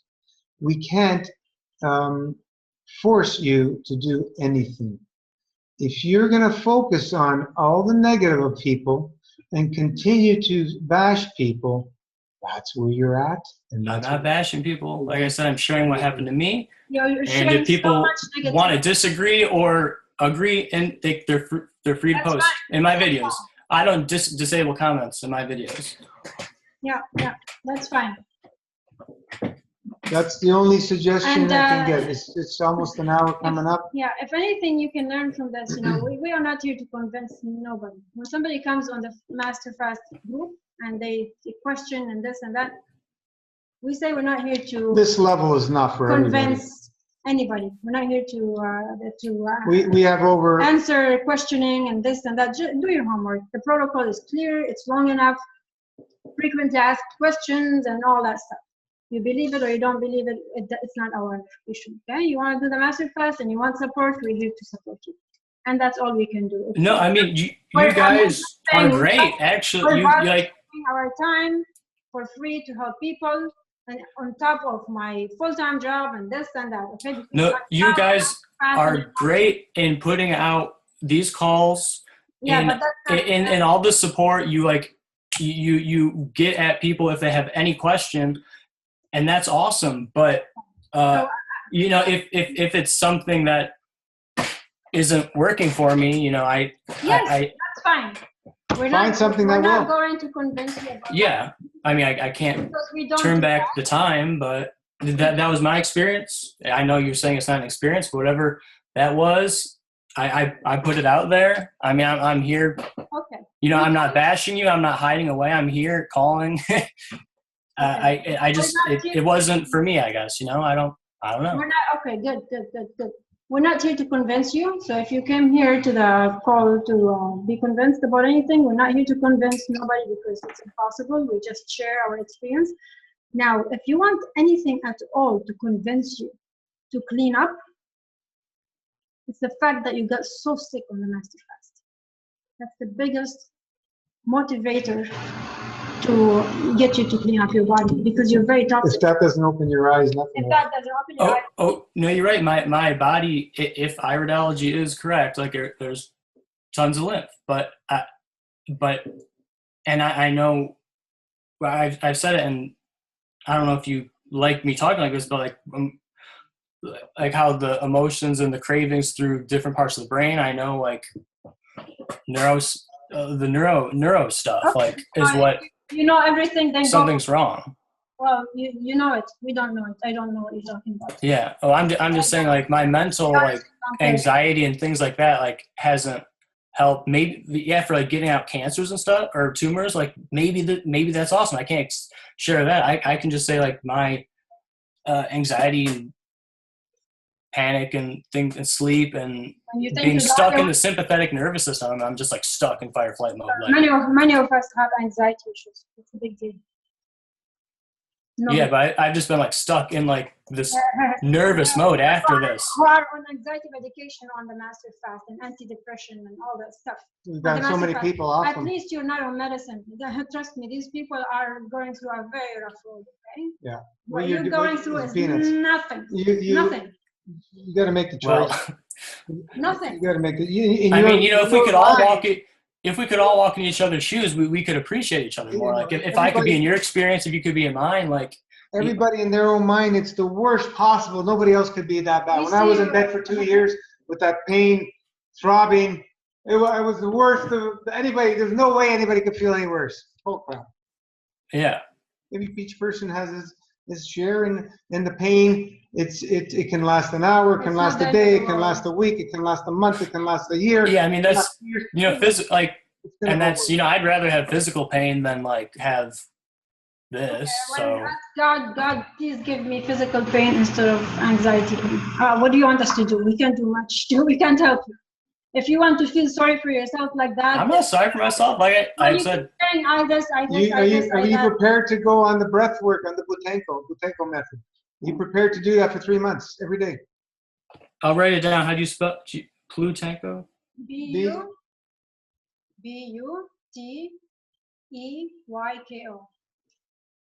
I posted videos several times. Practice that technique. It's not only for asthma. They get people off asthma medication within a week, most of them. For anxiety. Yeah, anxiety and all sorts of things. So, you know, this will really help you, but you have to do the work. You're gonna have to do the work. You want to practice. If you don't, there's no use. If you commit to 3 months on that, then you can think about going to another level of cleansing and the physical with fasting or with eating cleaner and this and that. You know, to solve your constipation issue, how do you expect to solve that? By eating anything other than fruit. If fruit constipates Fruit you, is the only Well, food you know, well, there is. It sounds weird, but I saw some other people's videos that said that after this, one person specifically, I don't remember her name, said she was constipated on fruit, but then she had like some Indian curry or whatever, and was had diarrhea. See And how you focus on this person? Okay. And No diarrhea. and what I've experienced as well is if I eat crap I shouldn't be eating, which is like fatty or like oily, I believe it like accelerates like the bowels or something, because that actually makes me like. Excuse me? What did I say about it? Why it happens? Are we talking emotion, seed of all disease here? That's part of it, but Diarrhea?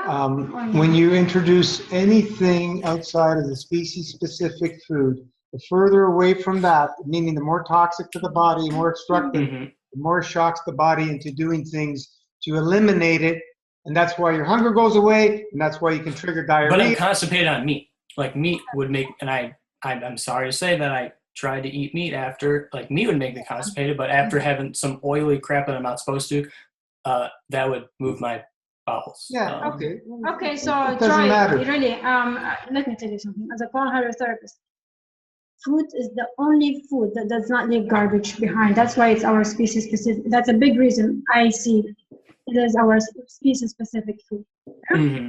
Now, maybe 1 in a billion. Okay, well Gino explained this. It's because we put garbage in the body was shocked diarrhea. Okay? Now you're focusing on 1 in a billion who moves their bowels after eating garbage. Well, the same thing happens to my. Okay, like I don't know where you find a person like that. It's probably 1 in a billion. You leave all these raw foodies who heal from constipation. Okay, you leave all these people and you focus on one person. Are you kidding me? I'm not focusing on that. I mean, but how do you? You're giving an example. It's like I never. I've been into raw foods for 5 years. I never heard constipation happens on a fruit diet. I never heard that. This is very strange what you come up with. Very strange. Well, I mean, would it make sense that my relatives have constipation and then that I have that issue? On a fruit diet? What do they eat? What else do they eat? On a fruit diet, they're fruitarians? Your cousins are fruitarians? No, they're not. Okay, so what do they eat? Tell me. What do they eat?